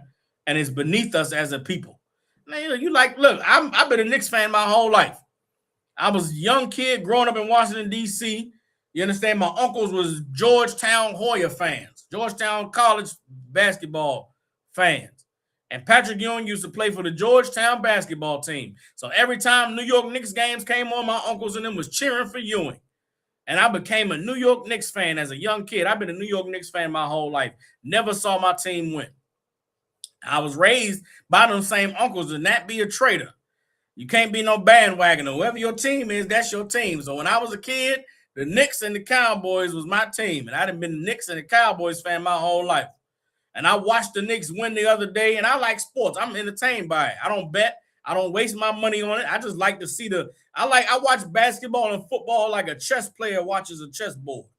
I see the strategy. I see the lineups. I see the players that's matching against each other. I see the plays they running. I understand the strategy. So to me, it's like watching warfare. It's like watching battle. You see the what they call it, the battle of the wits. That's what I watch basketball and football for. And as I'm watching them win, it's like, damn, man, they finally won. And I watch the celebration and I watch them all happy. And I say to myself, damn, all that over a goddamn basketball game. Like, these cats have fought their entire life for this trophy. And this trophy doesn't change anything in the broader scheme of things. Black people still oppressed. There's still some devil that signs they check. They win the championship. Imagine this. You dedicate your whole life to a sport. Playing basketball in the gym every day. You're training, recovering, sweating, and blood, sweat, and tears, and all of that. You win the championship. And before you or your teammates get to touch the championship, they hand it to some devil who's the owner of the team. I guess even in your victory, you're still second class. Even in your triumphing, you're still, you're still the second tier. And that, I know they do that stuff subconsciously to remind everybody, yeah, y'all saw them play and run the ball, but they just the horses. You understand? They just the horses. They just the jocks. The real winner is the owner. He get to get that damn trophy and he hold it up. I watched the news about the New York basketball games. They was making people pay $1 million for tickets. Imagine you pay $1 million for a basketball game ticket. Guess what? The owners and the athletes do not split that revenue on that stadium. That owner might have spent $250 million paying all these players. He made all that back in one night of a playoff game. His money isn't, he ain't losing nothing by paying these athletes. They the ones generating all the money. They don't get none of it. Whatever your contract say, you locked in, B. You signed for $4 million over, you signed for $5 million over 2 years. The owner go make $500 million. You still got that same little punk ass $5 million. So, Lockie, I watched the New York Knicks win the championship, and I realized that who cares? What does it matter? We still oppressed, man. We still being unalived in the streets. You understand? They unaliving us and finding themselves not guilty. They unaliving us. They beating us up, jumping us. We defending ourselves, and they sending us to prison for 35 years. I can't afford to be happy about the New York Knicks winning the championship. I can't afford to be excited about Great Britain and Morocco in the damn soccer championships. All of it is designed to keep us distracted and to keep us from dealing with the realities of the hell that our lives are living in this place. You understand? One more time, Ecclesiastes 7:7, it says, surely oppression makes a wise man mad, and a gift destroys the heart. You understand? The bread in Circus is the gift. All right? And now speaking about the athletes, speaking about, playing to win this championship and being excited and glorifying in it and reveling in it, this is how we felt once upon a time about participating in our oppressors' athletics. This is how we felt once upon a time about singing songs and dancing for our oppressors. They love to talk about our people as though, they're just a musical people. They love singing and dancing, and they were in slavery with Negro spirituals and singing these songs. Those songs weren't happy songs. The music of black people isn't happy music. Rap music started out about the oppression and the evils that we're suffering. Go listen to some of that late 1980s rap music. You understand? Go listen to that music. It was, what's my man? Curtis Blow with the it's like a jungle sometimes. It made me wonder how I keep from going under. That song was about the evil and horrors of New York City. Broken glass everywhere. People pissing on the elevator. Just don't care. Yeah, it was a sad ass rap song. That hippity hop ain't start off with dancing and shaking your booty. That music was we living in hell. This is a horrible place. You understand? Go listen to some of them late 80s, early 90s rap. Big Daddy Kane and Cool Mo D and them cats. They was rapping about how horrible life was. You understand? Some of that damn even that R&B music. Go listen to some old Otis Redding. Some of that, something around 110th Street. Not me. I forget the words, but he was saying about prostitution. God damn it, it was a horrible song. You understand? 125th Street is a horrible song. You understand? What's the other one? Give me one. What's the thing? Mama, I'm your daddy. I'm that nigga in the air. There you go. I'm your pusher man. I'm your pusher man. You understand? What's the one about the little girl going home and getting caught by the pimp? It was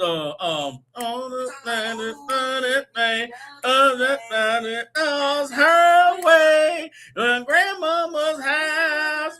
That's about a young girl getting tricked by a sexual deviant and getting pimped out. She ran into Jeffrey Epstein. That's what our music is about. That's what them songs are. Them was Negro spirituals. They try to make it seem like these is all love songs and wonderful songs. These people singing about horrible things they going through. You understand? Marvin Gaye sang sexual healing. You want to know why he needed sexual healing? Because his life was horrible dealing with the oppressor. Please, baby, heal me with some of that love you got. They try to make it like, we just been living a happy, wonderful life. We've been suffering in this place. Olivia was the name of the song. That's right, by the Whispers. By the Whispers, you understand? All these songs, these ain't happy songs. I remember being a young kid. My mother gonna trip out on this one. My mama used to have a CD called The Best of the Spinners. And my mama, she got one of them 3-disc CD players back in the day. I was a little kid. And my mama she'd leave sometimes at night, and I had a CD player playing. I'd play the Spinners. And my favorite song was Sadie, old Sadie, singing about his grandmama. And I used to love that song till I got old enough to realize he's singing about his grandmama that passed away. And how he missed her because she was one of those things that was from a time when life was good. Now, it's a beautiful song, but it's absolutely a sad song. That's our music. That's the triumph of these athletes. These athletes, when they celebrating with that trophy and they excited, it's a grieving of all the hard work. It's a grieving of everything it took to get here, and finally we got here and we did it, and it's just a release. It's now I can just I did it. We did it. Now it all meant something. Now it all had a purpose. Well, imagine going your whole life and never winning a championship. Imagine going your whole life and never getting that validation that all of this fight and all this struggle was for a purpose. That's the majority of people's lives. The majority of us live a life that is left unfulfilled. And it shouldn't be that way. If we knew the Most High, if we knew our purpose on this earth, we could live and fulfill that purpose, and it wouldn't be measured by how much money we have. It wouldn't be measured by how big our house is or how nice our car is. We could measure success by our spirit. We could measure success by how we live our lives, having integrity, having honor, having dignity, being able to be proud of who you are and where you come from. They've robbed us of that. They've taken that from black people and gave us a goddamn basketball and a football and a soccer ball to kick. It is such an injustice that's been done to God's people. And why hasn't anybody said something about it? Why do they keep letting us believe that this is what life is about? Shame on your pastor, man. Shame on these sellout coons that want to join our oppressor and never acknowledge the evil that they've done to us, man. God in the Bible told us what the meaning of life was. It ain't a goddamn championship. It ain't a trophy that you don't even get to take home. That trophy goes sit in that white man's cabinet at the damn stadium. You don't get to live with that and keep that forever. You die, you don't take it with you. What good was it? There was a time when we understood the meaning of life. We understood what was important. And we knew that the worst thing you could ever do is take pride in singing and dancing for your oppressor. Give me Psalms 137. Give me Psalms 137. I'm gonna read the whole chapter.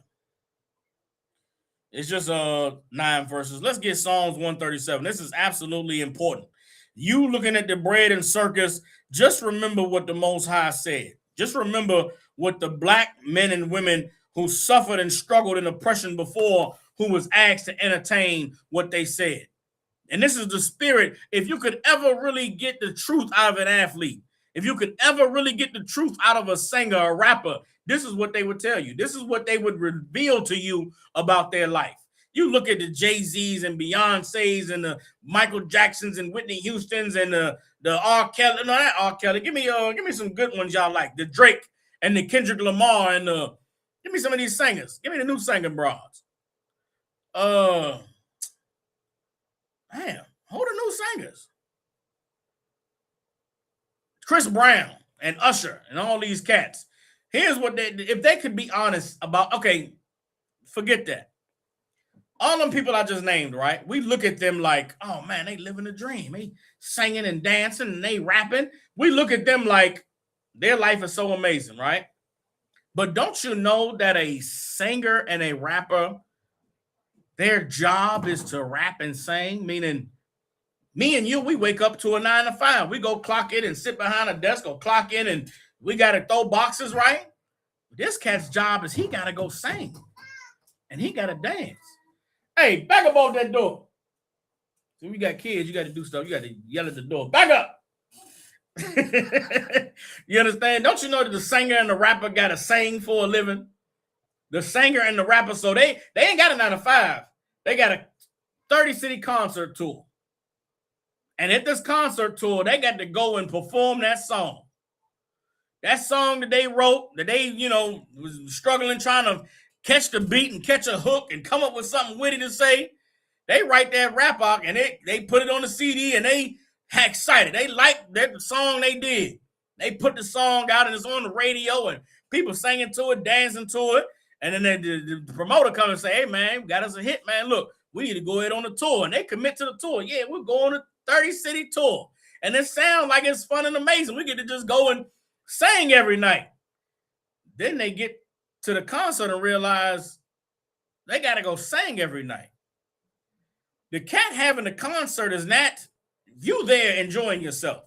You there with your lights and with your cameras and he's singing the song. You singing the words.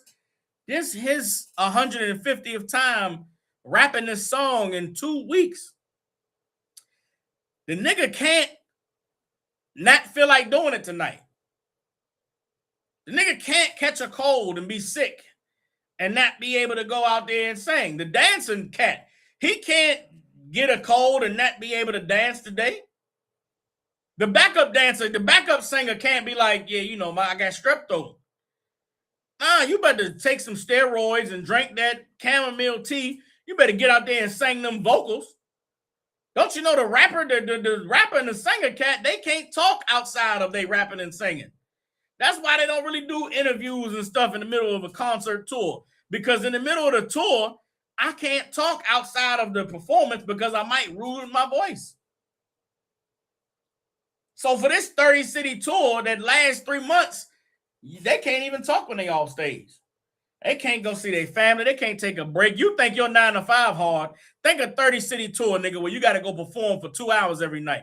That last Kendrick Lamar concert he did, and again, I'm not feeling bad for him. He getting millions of dollars. Do your thing. But that last Kendrick Lamar tour he did, that nigga went to like 70 stops. He did like 70, what's the names? You understand? And he go and have to rap A minor and have to pretend he excited about it. I know after the 5th A minor, the nigga was like, man, come on, bro. Nigga, you better get in there and go A minor, nigga. Every night, A minor, A minor, A minor. Hey, you think your life is hard, nigga? Go sing A minor 70 times in 2 weeks, 2 months. Go miss your family and be away from everybody. You better not get sick, nigga. You better go A minor when you sick.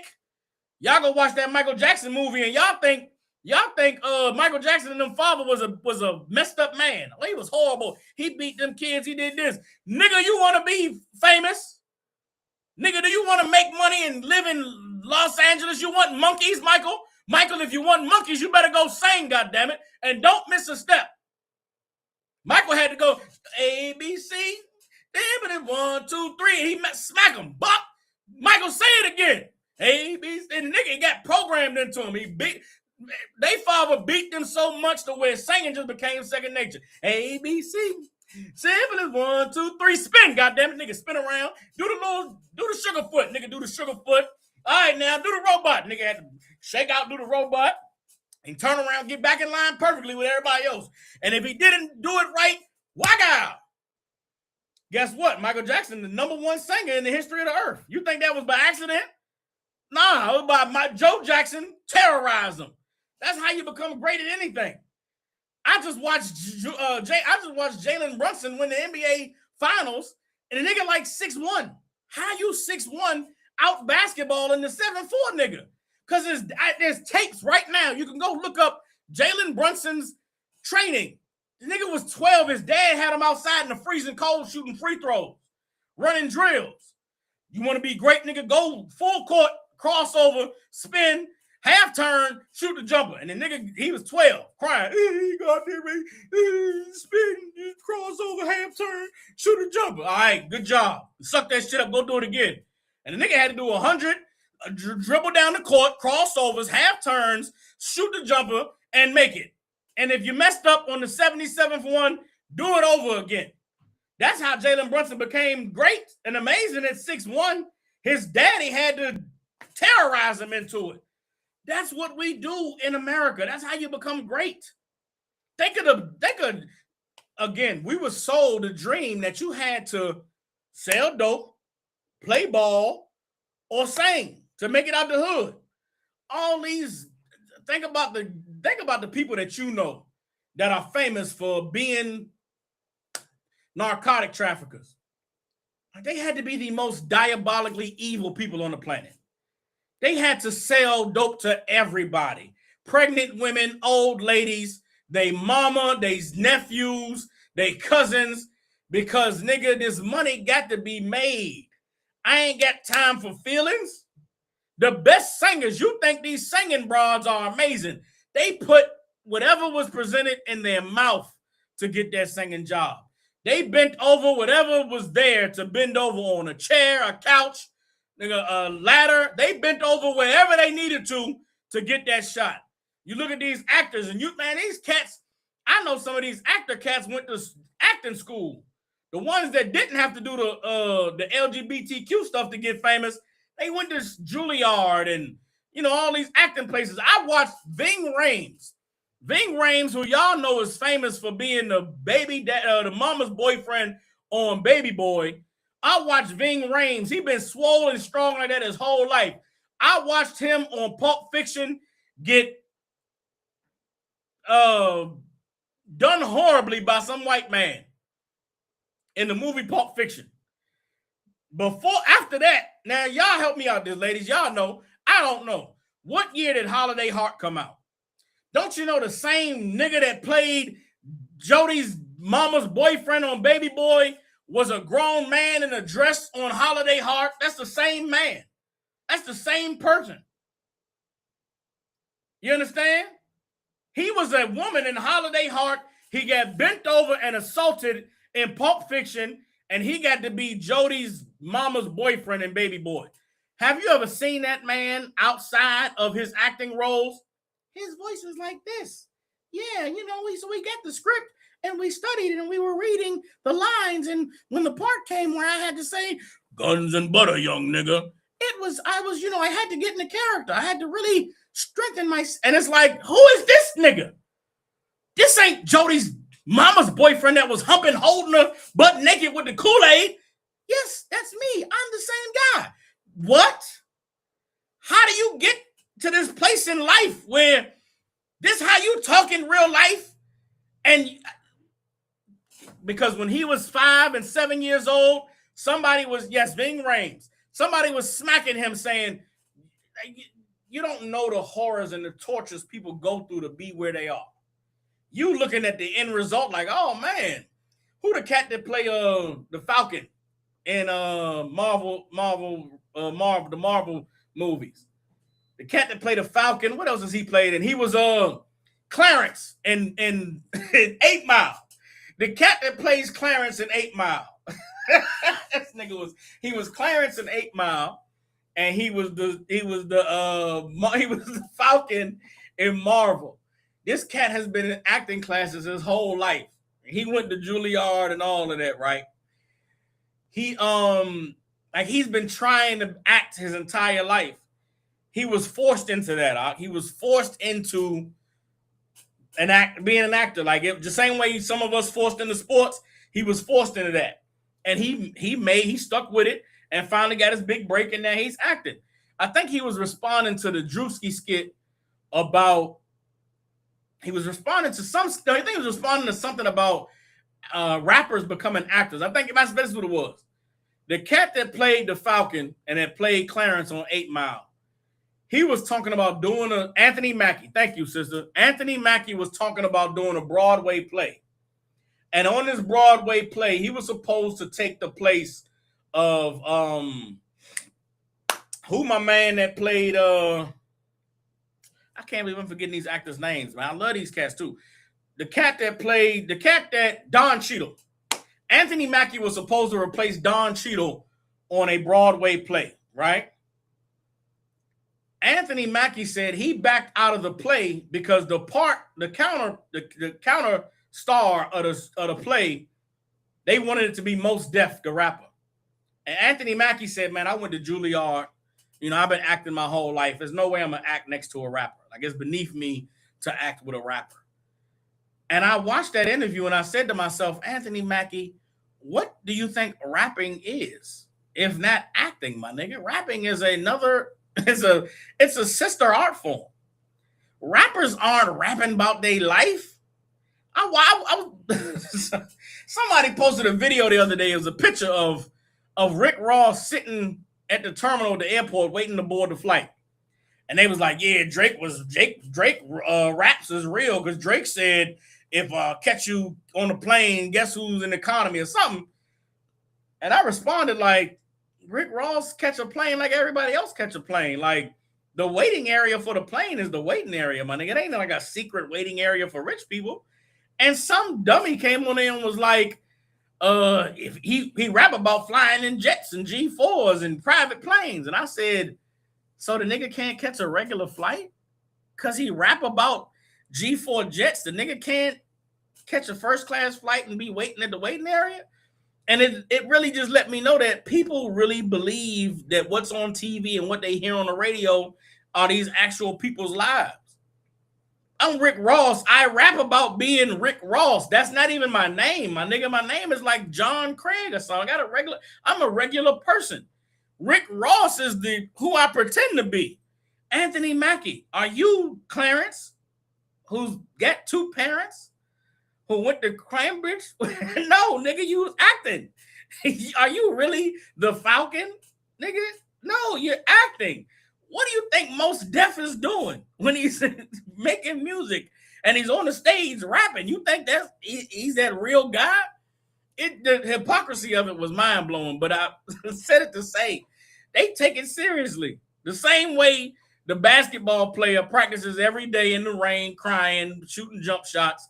The actor is acting on stages and behind scenes places where nobody gets to see the sweat and the tears and the failures and you know how many times Anthony Mackie probably got told no to a movie role before he landed Clarence in 8 Mile? You know how many times he probably got turned down before he was able to be whoever? You look at cats like Samuel L. Jackson. Samuel L. Jackson been in a lot of movies. But don't you know that he was like 30 in Coming to America when he got to be the robber at the McDonald's? Now, if he was 30 and got that role, how many roles do you think he was turned down from? How many acting jobs do you think Samuel L. Jackson showed up to and they was like, nah, we'll pass on you until he finally was able to be the robber in Coming to America. Then after that, he get to do other movies. Y'all be looking at these people's lives like the end goal is the it.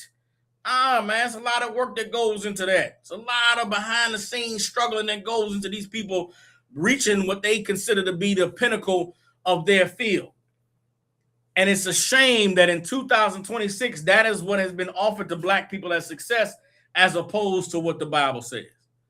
as opposed to striving for righteousness, striving to be who God called you to be, striving to live a morally upright life, striving to be a good human being, not by the world standards of just I'm nice to people. What does that mean?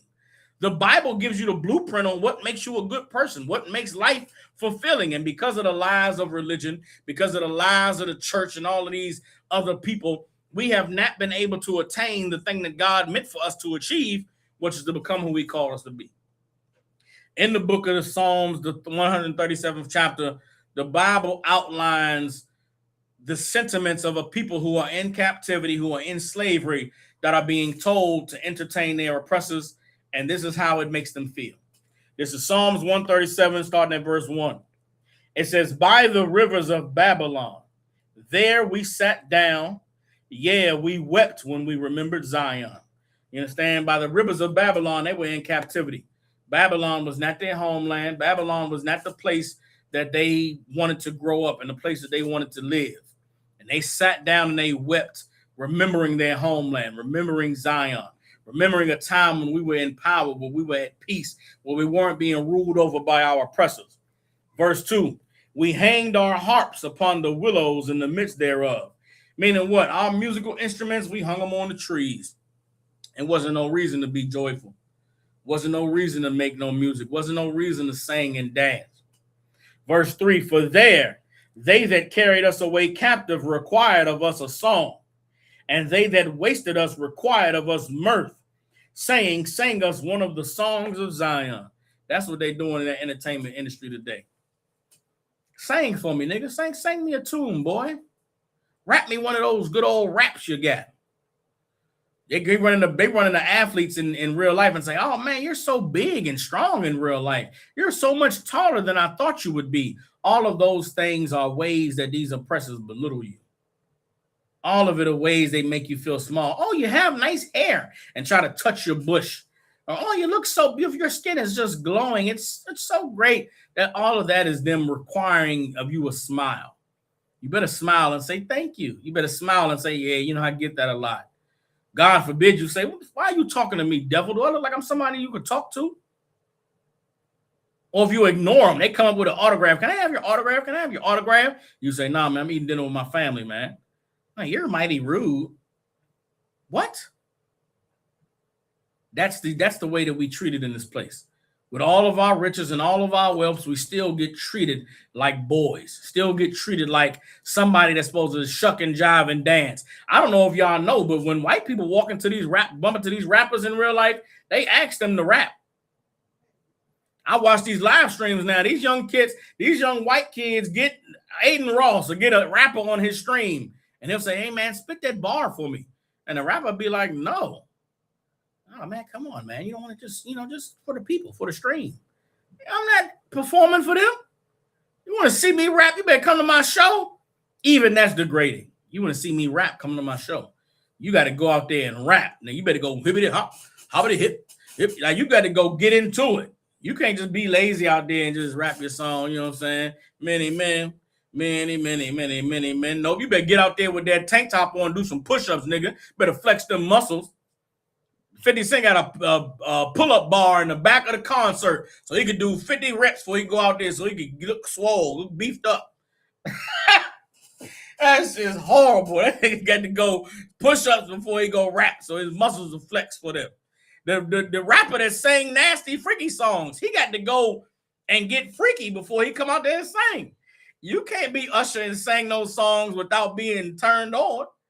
If you're not feeling it tonight, Usher got to pop a Bluetooth before he go out there. He got to get in the zone. He got to go out there and, there go my baby. If he ain't feeling it, then you better do something. Get in the zone, goddamn. Usher one of the good ones. It's been some freaky singers out there. Genuine with the pony. Some of these cats go out there and gyrate in the women's face. They go for the crowd of the women and just do the humping in their face. Listen, you ain't feeling it. You better go get you a Blue Chew or it's a gas station, honey. You better get ready for these fans out there. They want to see some print. You're a rap R&B singer. You don't want to wear tight clothes tonight. Nigga, put it on. Here's the spandex with the this and that. They need to see print. I don't want to show print tonight. You better get it up. You can't go out there. You got to be a shower, not a grower tonight, nigga. Go show. He got to go do whatever it takes to be a grower for the crowd. And it's a horrible, evil existence. It's rough. Everybody understands. This is not a new phenomenon. This is not something that just started with us. This has been going on for generations. It's recorded in the Bible that the people who took us into captivity, into slavery, wanted us to entertain them. Keep reading. Psalms 137, verse 4. How shall we sing the Lord's song in a strange land? If I forget thee, O Jerusalem, let my right hand forget her cunning. If I forget about my people, forget about my homeland, if I forget about our suffering, then let the Lord take away my right hand. The right hand for most men is the dominant hand. And what do you use that right hand with? You use that right hand to punch. You use it to stab, to slash, to pull the trigger. This man, David, is saying, if I forget Jerusalem, if I forget my homeland, if I get comfortable in its entertaining our oppressors, let my right hand lose its cunning. That's a heavy statement. You understand? Verse 6, if I do not remember thee, let my tongue cleave to the roof of my mouth. If I prefer not Jerusalem above my chief joy. Why wasn't this taught to us? This should be education 101 for every athlete, for every entertainer, for every aspiring artist in the Black community. Read Psalms 137 and understand, never forget your people. Understand, never get too rich, never get too comfortable, never get too mighty into your oppressor's way of life that you forget about your people, that you forget about your homeland, that you forget that this is not the land of our rest. Don't you know that so many of these Negroes get with the white man and get money, and they believe they not a part of us no more? What oppression? What slavery? Black people have the same opportunities as everybody. That's someone who's forgotten Jerusalem. That's someone who's forgotten their homeland. That's someone who's gotten so comfortable with the position they received in captivity that they don't even stand for their people no more. That is unacceptable. Being a traitor and a sellout is unacceptable. Being a traitor and a sellout is unrighteous. Being a traitor and a sellout is a sin against God.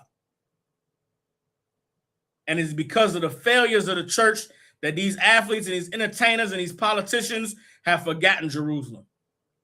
They've forgotten their homeland. They've forgotten their people. They traded it in to serve the oppressor. Psalms 137, chapter 7. Psalms 137, verse 7. Remember, O Lord, the children of Edom in the day of Jerusalem, who said, raise it even to the foundation thereof. Just in case you think I'm twisting scriptures, in case you think this ain't saying what I'm saying it's saying, the Lord, David in the next verse says, don't forget Edom. Who's Edom? Our oppressor today, the so-called white man in the Bible. As David is talking about going into captivity, being forced to sing songs, being forced to forget our homeland, being asked to entertain our oppressors, who is he talking about? He's talking about the white man. And he's asking the Lord, don't forget them, because they were the ones who was cheering in the day we were destroyed. They were the ones cheering in the day that we had to suffer for our iniquity. Who's cheering today while we in captivity? Who's buying the $1 million New York Knicks tickets? Who's clamoring to watch the battle for the finals? Who's clamoring to watch the World Cup and watch these great athletes run up and down the court? Who's signing these $1 million contracts? It's Edom. Same people. Thousands of years later, generations later, the same people who oppressed us in the past are the ones oppressing us today. They are their forefathers. They are their ancestors. And so are we. Here's what David asks. Let's see if David says, Lord, let us be at peace with them. Lord, let us join them. Lord, let us be all together in one humanity. Let us put all bygones be bygones. Let us put the past in the past. Let's all love and kiss one another. Let's see if David says, Lord, let us all be gathered together in a covenant under the king that comes and sacrifices himself. Let's see if David, who's understood the horrors that we suffered, if they sang about joining their oppressors, if they sang about joining their slave masters. Let's see what David requests of the Lord for the people who sang and danced and cheered while we suffered. Let's see what this man of God wanted. We want to be men of God, right? We want to be women of God. Let's see what the men of God asked of the Lord while singing about being oppressed, while singing about being in captivity, while saying, Lord, please don't never let me forget my homeland. If I forget my home, let my hand lose its cunning. Let my tongue stick to the roof of my mouth. Guess what? If your right hand don't work, if your tongue stuck to your mouth, you can't sing and dance. You can't bounce a basketball. You can't run a football. This psalm is saying, if I forget my people, let me lose my gifts, lose my abilities. In exchange for what? If I remember my people, if I never forget my people, Lord, remember Edom. Remember them singing and dancing and cheering in the day of our destruction. Here's what he asks for the Lord to grant us if we never forget Jerusalem, if we never turn our back on our people, if we stand and become who the Lord called us to be. What is the reward? What do we get in exchange for it? Psalms 137 verse 8. O daughter of Babylon, who art to be destroyed, happy shall he be that rewards thee as thou reward has served us. Ooh wee. Happy are the people going to be that gets to make our oppressors fight in the arenas. It gets to make our oppressors compete in athletic competition, bashing their brains against each other, tearing their ACLs, tearing their Achilles. You understand? Catching concussions. There's going to be athletic events in the kingdom of heaven. And you know who's going to be the star athletes? White people. In the kingdom of heaven, niggas going to own the basketball team. Niggas going to own the football team. Niggas going to own the soccer team. And white people going to compete. Except it won't be football. It won't be basketball. It won't be soccer. It'll be capture the lion. We put a hungry lion out there with 70 devils. And you got to go with your bare hands and feet, go catch the lion. And we're going to cheer and watch to see if there's any Caucasian men that make it out of this lion pit. And we're going to cheer the lion on. As soon as they think they about to defeat the lion, it could be they got the lion down, they 2 on his leg, 3 holding the lion in a head chokehold. They got the lion legs, they tied him up. We're going to release 5 more lions in the arena and let the lions eat them all. And we're going to cheer while they get ate to death. And they're going to say, that was a hell of a chase the lion game we saw. It's a hell of a chase the lion last night. Did y'all see the chase the lion last night? Yeah, man, them lions went to work. Yeah, man, them devils, they thought they was the crocodile hunter. They thought they was, give me some names. Jeffrey Osborne. That just sounds like a devil name out there hunting something. Jeffrey Osborne, they thought they was Jeffrey Osborne. They thought we're going to remember the great white hunters in the kingdom of heaven. And we're going to tell these white people, man, go ahead and be like, come on, man. Who the one that got stabbed with the stingray?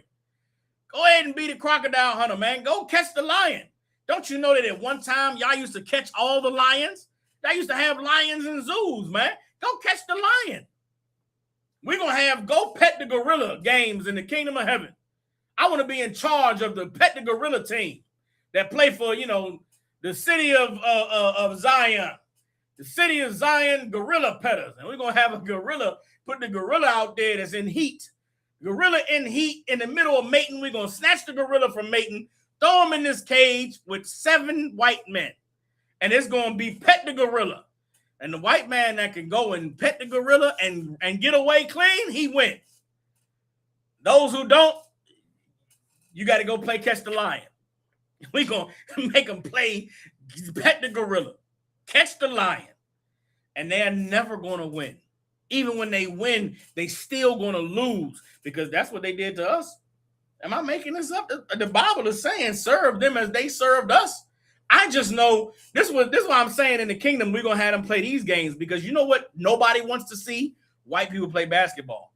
Why the hell would we have basketball in the kingdom of heaven if black and Hispanics are in rulership? Nobody wants to watch white people play basketball, so we're going to have new games. Catch the lion, pet the gorilla. You understand? Eat the chicken beaks. We're going to have a eating competition. White people love eating competitions, right?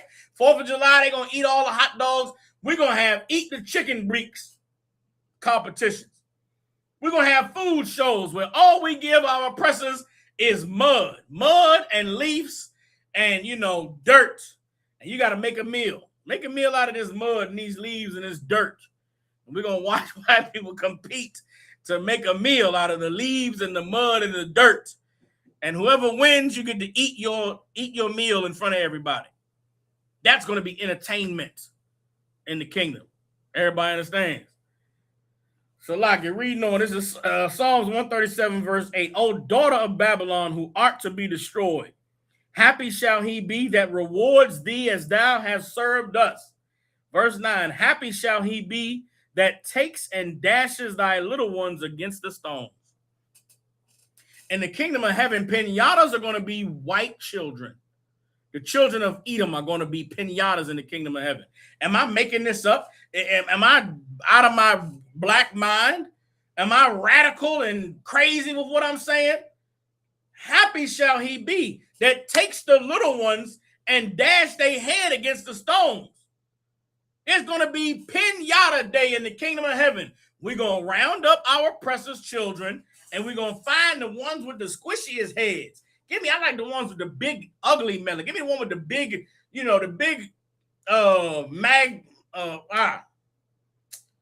man, what's them people that was called Neanderthals? Give me the one with the Neanderthal skull. I want all my pinata day. I want all my pinata children sourced from the Netherlands. I want my pinata children sourced from Greenland and Poland. I want the choicest, biggest magnum cranium skulls of devils to bash against the stones. We're going to play pinata day in the kingdom of heaven. We're going to round up Edomite kids, find the biggest, juiciest skulls, and we're going to smash them against the stones. Watch the blood squirt out and squeak out. Watch the brains run down. We're going to have replays. Look at this one, y'all. Look at this one, Yawanathan. Yeah, y'all was stop. That was wild, wasn't it? Yeah, Kathum. Yeah, y'all. Yeah, Thun. Yeah, Soccer War. That was crazy. Look at how the blood squirted out of this one. And it's going to be wonderful and amazing. And it's going to be beautiful. And if you can't understand that, if you don't understand that that's justice and that's love and that's the promise of God in the Bible, you don't know the truth. And you don't want the truth. See, this is the part of the Bible that people don't want to hear this. This ain't not my God, not my Jesus. You right, nigga. Not your God, not your Jesus. But it is the God of the Bible. It is the Jesus in the Bible. Don't you? I'm trying to work these cameras.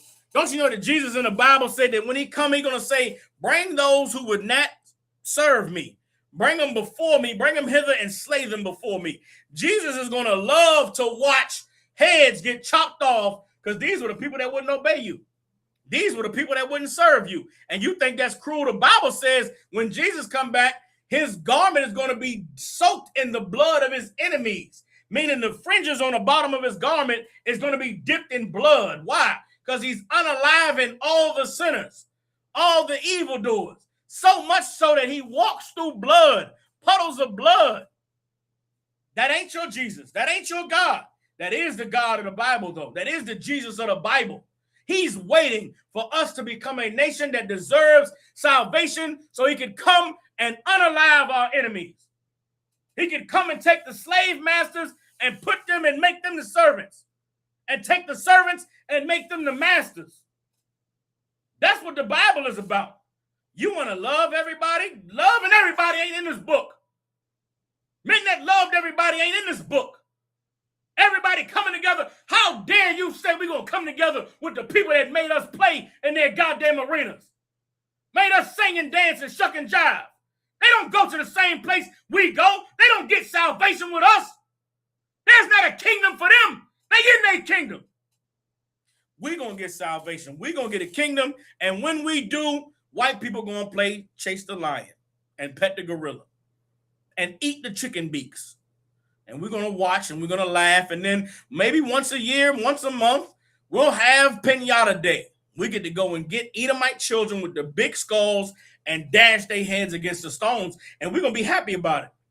We're going to cheer about it. Yeah, in the arena. Ah, yeah. And they're going to say them niggas are crazy. We live in such a cruel oppression. We being ruled over by such a horrible, evil empire. You're right. You're right. Maybe evil to y'all, but to those who have earned it and deserved it and got delivered, it's going to be sweet justice. But that justice comes from the Lord. That's not nothing that we do of our own. The bread in the circus is designed from our oppressors, by our oppressors, to keep us from recognizing the evil of the times we're living in. Do not be disillusioned by the New York Knicks winning the championship. Don't be, thrown off by, the World Cup. Don't be convinced that America is not the evil, sinful kingdom on the earth that hates the Hispanics and Native Indians. Don't forget that ICE is still out there locking people up and deporting them, even while these countries are over here playing FIFA. You know who ain't got to worry about ICE? The athletes. Because they are here to entertain. They are here to sing. They are here to dance. And as long as they sing and dance and shut their goddamn mouth, they ain't got nothing to worry about. The Bible says that it's evil. It is evil to sing and dance and shut your goddamn mouth. You understand? Now, if you ain't equipped to speak, that's what the men of the Lord for. You athletes and entertainers out there, you ain't got to open your mouth. You ain't got to put your career on the line. Just pay your tithes to us. We already doing it. We'll put our lives on the line. We'll be the voice to speak about the evil that you are enduring. But to just get rich and get money and forget about your people, that's a sin against God and it's evil. With that, we're the Israelite School of Universal Practical Knowledge out of 1 West 125th Street in Harlem, New York. Since 1969, we've been teaching so-called Blacks, Hispanics, and Native Indians the truth according to the Bible. What is the truth? The truth is that so-called Blacks, Hispanics, and Native Indians descend from the greatest people that have ever walked the face of the earth. The Bible identifies us as the lost 12 tribes of the nation of Israel. And in the year 2026, there's nothing more important than for God's chosen people to learn the truth of who we are, where we come from, and what our purpose is on this earth. With that being said, all you brothers and sisters tuning in, if you got family, loved ones, people you care about in the Memphis, Tennessee, and surrounding areas, get them in contact with the Israelite School of Universal Practical Knowledge. I teach these classes Tuesday, Wednesday, sometimes on Thursday from 6 to 8 p.m. Central Standard Time. Like, share, subscribe. I appreciate y'all for tuning in. I'll see y'all tomorrow for class. Shalom.